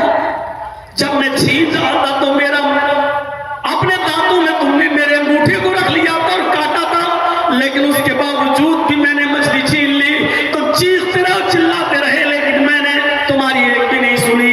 तुम्हारी हर आवाज में एक ही जुमला था कि आए सालिम, मेरे बीवी और बच्चों के पास इस मछली के अलावा कोई चीज नहीं है, आज की रात से भूखे सोएंगे अगर तूने मछली या मछली की कीमत नहीं दी। लेकिन इसके बावजूद मुझे तरस नहीं आया। इस मजलूम की आंखों में आंसू आ गए। इसने कहा, अच्छा तुम वही हो? हाँ, मैंने पहचान लिया। अरे भाई, ये तुम्हारा क्या हाल हो गया है? तुम्हारा हाथ कहाँ चला गया? कहा, तुमने जरूर कोई बद्दुआ दी होगी। मुझे इतना बता दो कि जब मैं तुम्हारी आंखों से ओझल हो गया था तो तुमने कोई बद्दुआ तो नहीं दी थी मुझे? इस मजलूम ने फरमाया कि हाँ, अब तुमने जब सच बोलने के लिए कहा तो मैं बोल देता हूँ कि हाँ, जब तुम मेरी आंखों से ओझल हो गए और मुझे उम्मीद हो गई कि तुम मेरी मछली मुझे वापस नहीं करोगे और मेरे बीवी बच्चे आज की रात भूखे सोएंगे, तो उस वक्त मेरी नजरें आसमान की तरफ उठी और मैंने अल्लाह के सामने ये बद्दुआ की कि इलाहुल आलमीन, मेरी बीवी और बच्चों के पेट पर लात मारने वाले को ऐसी सजा दे जो लोगों के लिए निशानी इबरत बन जाए, जो लोगों के लिए निशानी इबरत बन जाए। मेरे मुंह से ये बद्दुआ निकली थी। मैंने ये बद्दुआ नहीं की थी कि तेरा हाथ कट जाए, पैर कट जाए।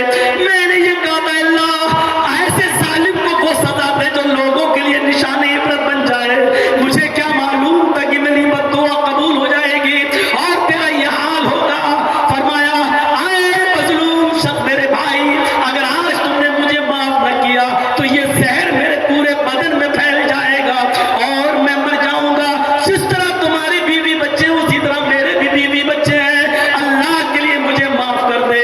इस गरीब इंसान ने, इस मजलूम ने कहा, जाओ, अल्लाह के लिए मैं तुम्हें माफ कर रहा हूँ, मेरा तुमसे कोई मामला नहीं। वैसे ही तुम बड़ी सजा पा चुके हो, मुझे ये उम्मीद भी नहीं थी, लेकिन मुझे क्या मालूम कि वो कबूलियत की घड़ी थी और अल्लाह मेरी दुआ ऐसे वक्त में सुन लेगा। जाओ मेरे भाई, मैंने तुम्हें दिल से माफ कर दिया, मैंने तुम्हें दिल से माफ कर दिया। तो मेरे भाइयों, किताबुल कबाइर से अल्लामा ज़हबी का ये वाक़या नकल करने के बाद मैं ये बताना चाहता हूं कि जालिम को जुल्म की सजा फौरन नहीं मिलती है, जैसे शख्स को भी 2-2.5 साल के बाद मिली, लेकिन मिली 1 इंच भी अगर किसी की जमीन पर कब्जा किया है, किसी की मां बहन को गाली दी है, किसी को बुरा भला कहा है, आज ही से माफी तलाफी कर लो, अपने मामलात साफ कर लो। मोहम्मद रसूलुल्लाह सल्लल्लाहु अलैहि वसल्लम ने इंतकाल से 4 दिन पहले भी यही कहा था।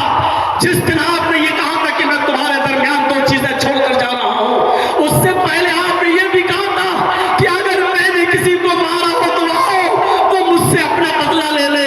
अगर मैंने किसी को थप्पड़ मारा है तो वो मुझे भी मार ले। मैंने किसी को कुछ कहा है तो वो आज मुझे कुछ कह ले। नबी अकरम ने आवाम की अदालत में अपने आप को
उसने कहा हाशा अल्लाह, अल्लाह के नबी मैं बदला लूंगा, मैं क्या ये नेज़ा आपके सीने में चुभाऊंगा? क्या आप हमसे ही उम्मीद रखते हैं?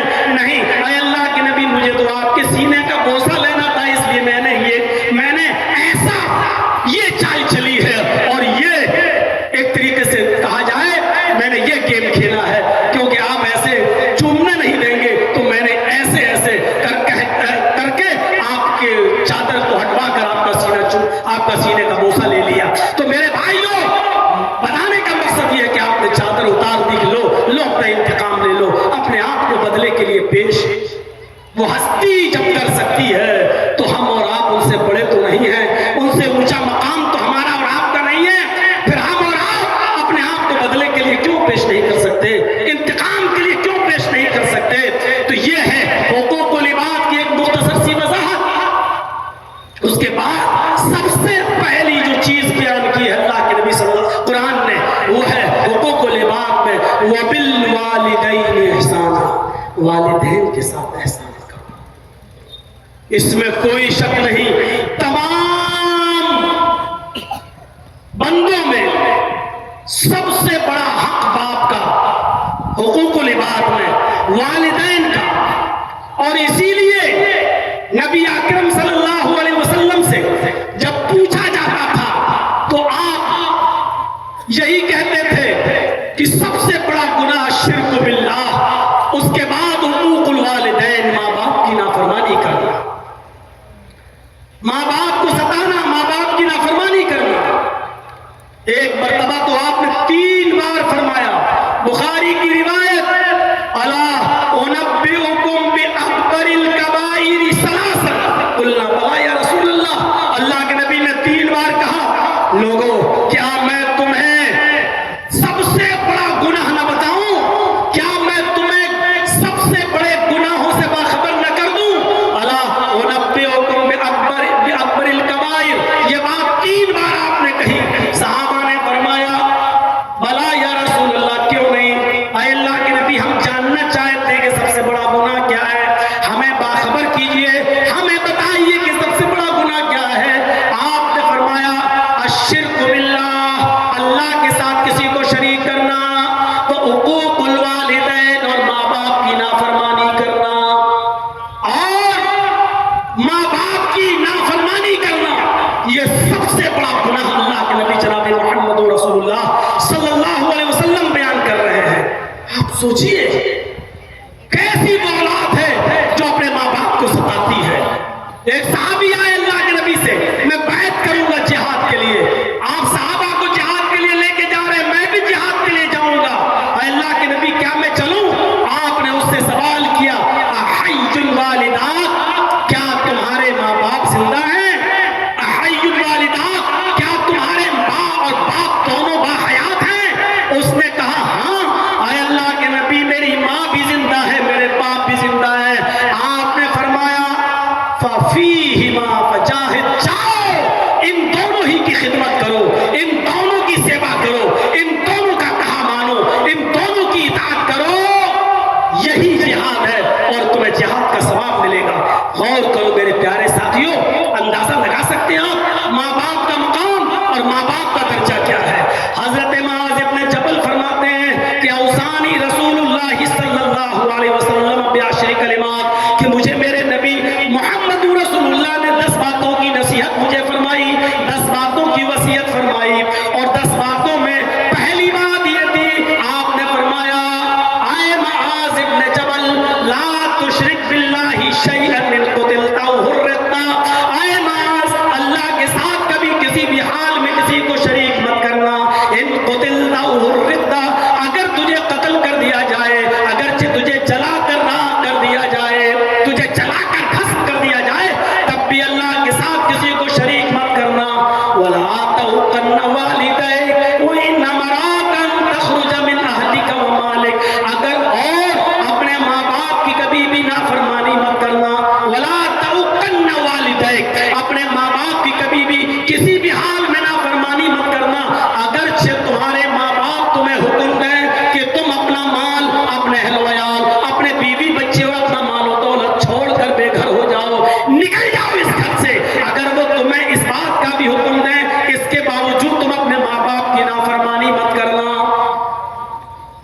इस हदीस से वालिदैन की अहमियत का अंदाजा लगा सकते हैं आप। माँ बाप के मकाम का पता चलता है। एक और हदीस में अल्लाह के नबी फरमाते हैं, हर हाल में अपने बाप की इताअत करो, अगरचे वो तुम्हारे ऊपर जुल्म ही क्यों ना कर रहे हो, अगरचे वो तुम्हारे ऊपर जुल्म ही क्यों ना करते हो। मेरे भाइयों, माँ बाप को जुल्म करने की इजाजत नहीं है।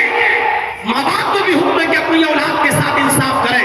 माँ बाप को भी हुक्म है कि अपनी औलाद का भी हक अदा करें, उनकी अच्छी तरबियत करें, उनकी अच्छी तालीम और तरबियत का इंतजाम करें, दीनदार और नेक लड़की से उसकी शादी कराएं। ये वालिदैन के लिए भी हुक्म है। लेकिन इस हदीस से माँ बाप का पता चलता है उसकी अहमियत का, कि अल्लाह के नबी ने कहा अपने माँ बाप की इताअत करो, अगरचे वो तुम्हारे ऊपर जुल्म कर रहे हो। यानी उनके जुल्म के बावजूद भी अपने बाप को तुम मार नहीं सकते हो, उनको पीट नहीं सकते हो, उनको गाली नहीं दे सकते हो, उनको बुरा भला नहीं कह सकते हो। ये मुकाम और मर्तबा है। इमाम बुखारी रहमतुल्लाह अलैह अपनी मशहूर मायानास तस्नीफ अल अदबुल मुफरद के अंदर एक वाक़या नकल करते हैं। जरा उस वाक़े को सुनिए। नौजवानों, तुम्हारे मतलब का वाक़या जरा सुनिए। और इसको कोई मामूली शख्सियत बयान नहीं कर रही है, दर्ज नहीं कर रही है, इमाम बुखारी नकल कर रहे हैं अल अदबुल मुफरद के अंदर। हजरत अब्दुल्लाह इब्न अब्बास रज़ियल्लाहु ताला अन्हु के पास एक शख्स आता है और कहता है कि अब्दुल्लाह, एक औरत से, एक लड़की से मुझे मोहब्बत थी, लेकिन ये मोहब्बत एक तरफा थी, सिर्फ मुझे थी, उसको नहीं थी। मैंने उस लड़की को निकाह का पैगाम दिया, लेकिन उस लड़की ने मेरे निकाह को ठुकरा दिया, मेरे निकाह को, पैगाम को ठुकरा दिया। मुझे बहुत तकलीफ हुई, लेकिन मैं इंतजार करता रहा कि आज नहीं तो कल मेरी मोहब्बत उसके दिल में जोश मारेगी, एक दिन वो जरूर मेरे साथ निकाह करेगी। लेकिन कुछ दिनों के बाद मैंने सुना कि उस औरत ने किसी दूसरे मर्द के साथ निकाह कर लिया, किसी दूसरे नौजवान लड़के के साथ शादी कर ली और वो उसके साथ रहने लगी। मैंने उसको अपनी इंसल्ट समझा, मैंने इस चीज को अपनी बेइज्जती समझा। और आओ देखा न पाओ, तैश में आया और मैंने खंजर लिया और उस औरत के, उस लड़की की तलाश में रहा। और जैसे ही मैंने उसको तन्हाई में पाया, मैंने वो खंजर उसके पेट में मार दिया और उसको कत्ल कर दिया, उसको मार डाला। और मैं 1-2 साल के लिए रफू चक्कर हो गया, भाग गया और मेरा मामला पसे पर्दा रहा, पीठ पीछे रहा। आज तक किसी को पता ही नहीं चल सका कि इसको किसने मारा। वो औरत दफना दी गई, लेकिन मैं आपके पास आया हूँ। आया अब्दुल्लाह इब्न अब्बास, मेरे लिए मग़फ़िरत का कोई रास्ता हो तो बताइए, मेरे लिए बख्शिश का कोई रास्ता हो तो बताइए। क्या मेरी कोई बख्शिश हो सकती है?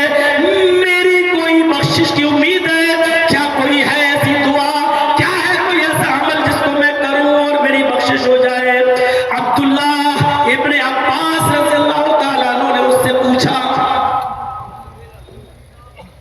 हल उम्मुका हय्यतुन, क्या तुम्हारी मां जिंदा है?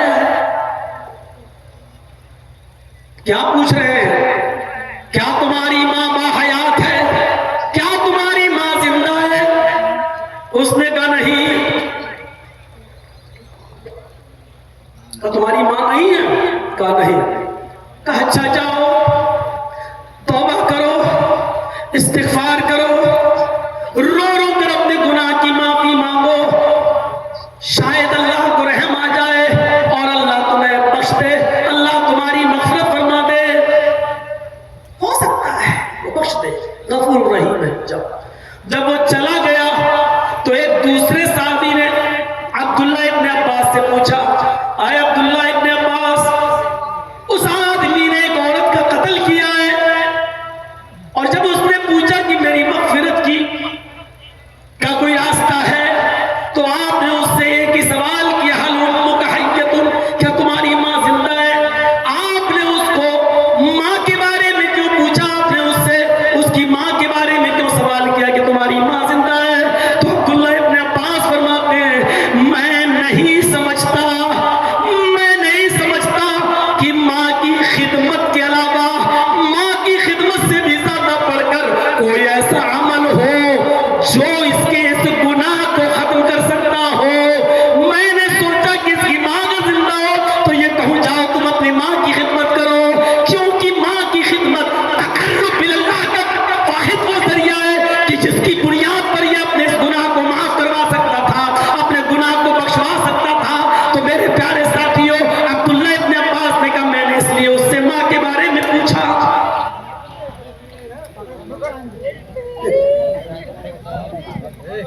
यहां से मां के मकाम और मां के मर्तबे के बारे में जरा अंदाजा लगाइए।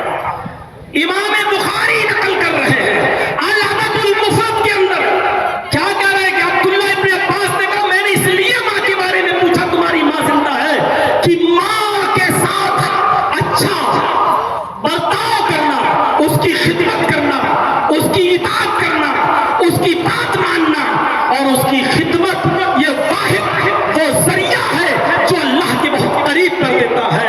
अगर उसकी मां जिंदा होती तो मैं उसको यही हुक्म देता, लेकिन अब मां जिंदा नहीं है तो फिर मैंने उसको गुनाहों से इस्तिग़फ़ार और तौबा के लिए हुक्म दिया कि जाओ मत करो। मां के मकाम और मर्तबे को पहचाना। अल्लामा याफ़ई रहमतुल्लाह अलैह की एक किताब है मिरातुल जिनान, उस किताब के अंदर उन्होंने बरामिका के दो शख्स फजल बरमकी और यहया बरमकी का वाकया नकल किया है। वो बरामिका जिनकी शानो शौकत और सुदूकत पूरे ममलकते बगदाद पर छाई हुई थी, जिनका रुब दबदबा बैठा हुआ था, लेकिन जब ममलकते बगदाद के ऊपर खलीफा हारून रशीद का इताब आया तो फजल बरमकी और यहया बरमकी बाप और बेटे दोनों गिरफ्तार कर लिए गए और दोनों को जेल में डाल दिया गया। फजल बरमकी भी जेल में कैद है और उनके बाप यहया बरमकी भी जेल में है। यहया बरमकी बुजुर्ग हो चुके हैं, बुढ़ापे को पहुंच चुके हैं। फजल बरमकी देखते हैं कि मेरा बाप बहुत बूढ़ा है और जेल के अंदर कैद खाने के अंदर गर्म पानी का इंतजाम नहीं है। सर्दियों की इन रातों में मेरे बाप को ठंडे पानी से वुजू बनाना पड़ता है। तो जानते हो फजल बरमकी क्या करते थे? तांबे के एक लोटे में ईशा की नमाज के बाद पानी भर लिया करते थे और उसी तांबे के लोटे को ईशा की नमाज पढ़ने के बाद अपने पेट से लगा लिया करते थे कि पेट की गर्मी से सुबह फजर की नमाज के वक्त तक इस पानी में थोड़ी सी गर्मी आ जाएगी, हरारत आ जाएगी।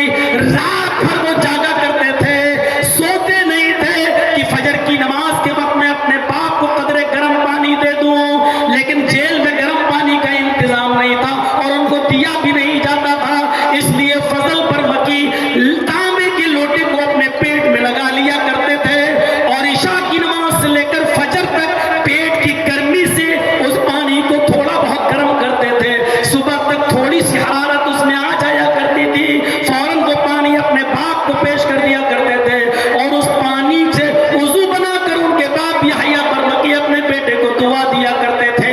मुझे बताना यह है कि बाप की खिदमत का मेरे भाइयों ये मौका हर किसी को हर वक्त नहीं मिलता है। खुश नसीब है वो इंसान आखिरी दिनों में और आखिरी अय्याम में अपने बाप की खिदमत में कामयाब हो जाए और उनकी खिदमत करें। जिसका बाप राजी है और इंतकाल कर गया है इस हाल में कि वो अपने बेटे से खुश है, तो मेरे भाइयों उस बेटे को जन्नत की बशारत दी है जनाब मोहम्मद रसूलुल्लाह ने। लेकिन बाप मर गया और अपने किसी बेटे से नाराज था तो उस बेटे के लिए नमाज पढ़ना, रोजा रखना ये इबादतें किस काम की? मेरे भाइयों जरा गौर कीजिए कि वालिदैन की खिदमत कितना बड़ा दर्जा रखती है। औलाद के भी हुकूक हैं। कोई ये ना कहे कि वाह साहब मौलाना सिर्फ बाप का ही हक है, औलाद का कोई हक ही नहीं है। औलाद का भी हक है, उसको अच्छी तरबियत दी जाए। तारीख खतीब में खतीब बगदादी रहमतुल्लाह अलैह ने इमाम रबिया का जो वाकया लिखा है वो अहले इल्म से पूछिए। वो इमाम रबिया जो इमाम मालिक रहमतुल्लाह अलैह के भी उस्ताद थे, लेकिन ये अभी छोटे ही थे कि इनके बाप को सफर में जाने की जरूरत पेश आ गई और 20,000 अशरफी अपनी बीवी को देकर चले गए कि खर्च करना और सफर में चले गए। लंबा सफर, लेकिन उस सफर में कई साल लग गए। बास लोगों ने लिखा है 27 साल लग गए। 27 साल के बाद लौटे तो वो छोटा सा बेटा जवान हो चुका था। घर पे आए, दुआ सलाम हुई,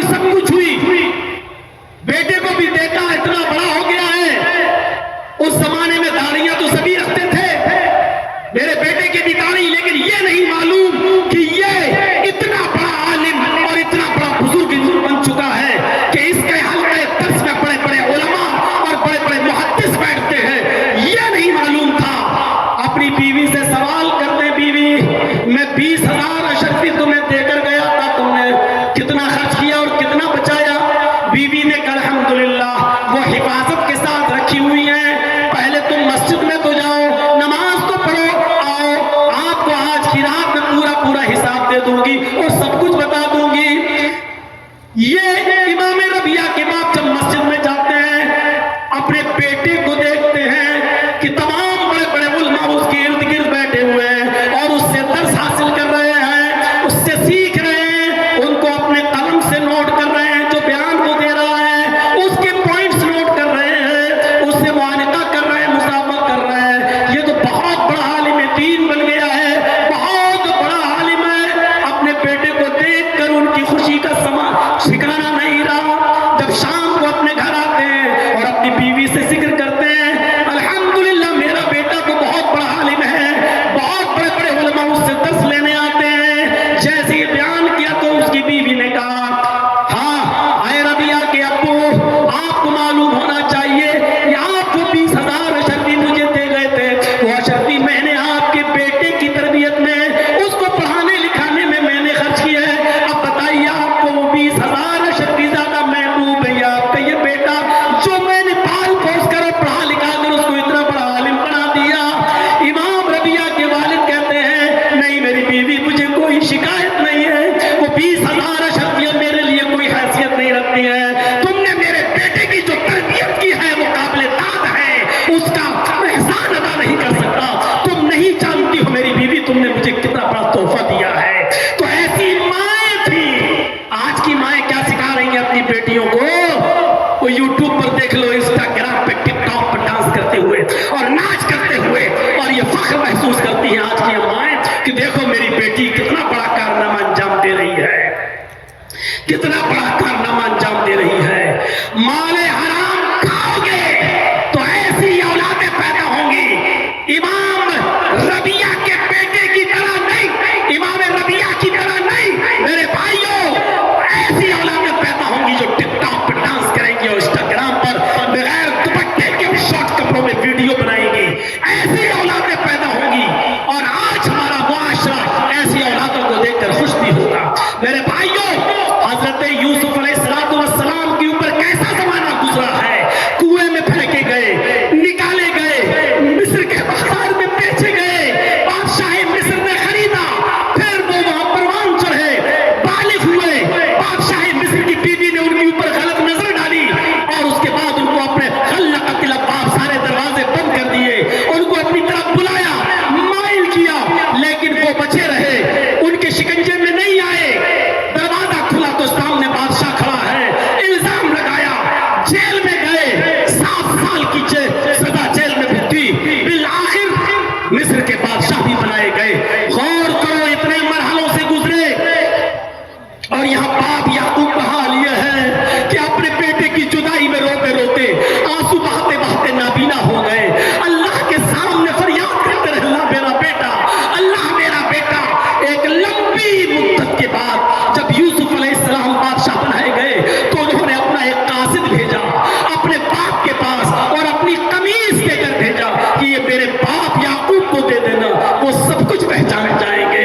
जब यूसुफ का भेजा हुआ कासिद जब याकूब के पास आता है, याकूब अलैहिस्सलाम को कमीज देता है, याकूब अलैहिस्सलाम ने उस कमीज को देखकर कहा ये तो मेरे बेटे की कमीज है। सब कुछ याद आ गया, ये नहीं पूछा आए कासिद मेरा बेटा किस हाल में है, मेरा बेटा कहाँ है। हजरत याकूब ने जो बात कही, तफसीर इब्न कसीर और तफसीर मालिम तंजील में ये वाकया देखा जा सकता है। हजरत यूसुफ अलैहिस्सलाम के कमीज को देखकर सारा वाकया याद आ गया और इतनी लंबी मुद्दत के बाद, जुदाई के बाद, एक उम्मीद की किरण हुई कि मेरा बेटा जिंदा है। तो जो कुर्ता लेकर आया था कमीज, उससे कहने लगे कैफ़ तरक्तहू, तुमने यूसुफ को कैसे छोड़ा है, तुमने यूसुफ को कैसे छोड़ा है। कासिद ने जवाब दिया तरक्तहू मलिक मिस्र, मैंने उनको मिस्र के बादशाह की हालत में छोड़ा है, वो मिस्र के बादशाह बना दिए गए हैं। याकूब अलैहिस्सलाम को खुशी नहीं हुई। याकूब अलैहिस्सलाम ने कासिद से कहा, अरे मैं ये नहीं पूछ रहा हूं कि वो कितना अमीर हो गया है, कितना दौलतमंद हो गया है। ला अस्अलुकुम अन हाज़ा, मेरा मतलब ये नहीं है कि वो मिस्र का बादशाह बन गया या कितना अमीर हो गया और कितना दौलतमंद हो गया, नहीं। वलाकिन अस्अलुकुम अन अय्यि दीन तरक्तहू,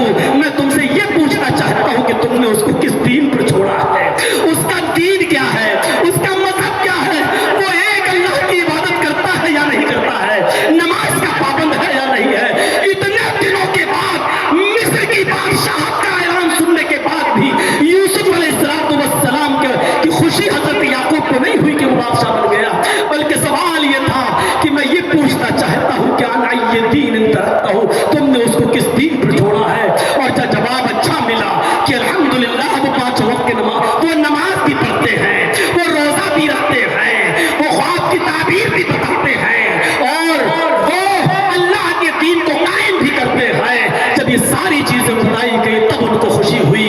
ये एक बाप की जिम्मेदारी है कि एक बाप ये देखे कि तुम्हारा बेटा इंजीनियर है, सिविल इंजीनियर है, MBBS है, डॉक्टर है, सब कुछ है, तुम्हारा बेटा नमाजी है या नहीं, तुम्हारा बेटा दीनदार है या नहीं।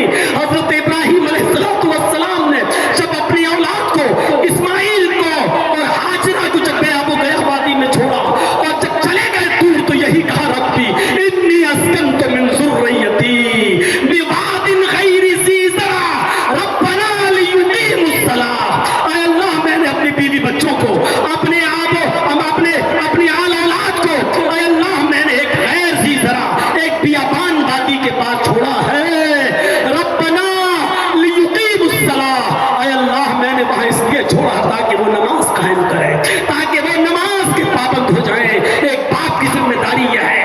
आपने अपने बेटे को इंजीनियर बनाया, आपने अपने बेटे को डॉक्टर बना लिया, आपने अपने बेटे को MBA करा लिया, CA करा लिया, सब कुछ करा लिया, मुबारक हो आपको कि बहुत बड़ा आदमी बना दिया। लेकिन आपने अपने बेटे को अगर नमाजी ना बनाया, आपने अच्छी तरबियत नहीं दी, तो आप नाकाम है। ऐसी औलाद जो आपकी कब्र पे खड़े होकर ये न कह सके कि अल्लाहुम्मा इग़फिर लहू वरहमहू वआफ़िही वअफ़ु अन्हु वअक्रिम नुज़ुलहू ववस्सिअ मुदख़लहू वग़सिलहू बिलमाई वस्सल्जि वलबरद। ऐसी औलाद जो आपकी कब्र पे खड़े होकर ये न कह सके कि रब्बना इग़फिर ली वलिवालिदैया वलिलमुमिनीना यौम यक़ूमुल हिसाब, तो आप बेकार हैं, नाकाम है। आपका ये MBBS बेटा बिल्कुल नाकाम है, और आप कामयाब न समझे अपने आप को, क्योंकि अब आप इस दुनिया से जाने वाले हैं।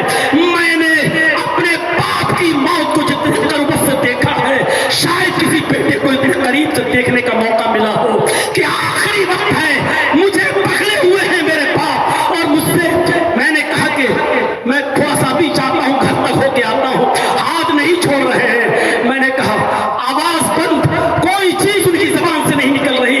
मैंने कहा अब्बू आज जुमा है, जरा नहाने जा रहा हूं, जुमा पढ़ाना है, हाथ छोड़ दिया है। मैंने उन्हें करीब से देखा है रूह को निकलते हुए।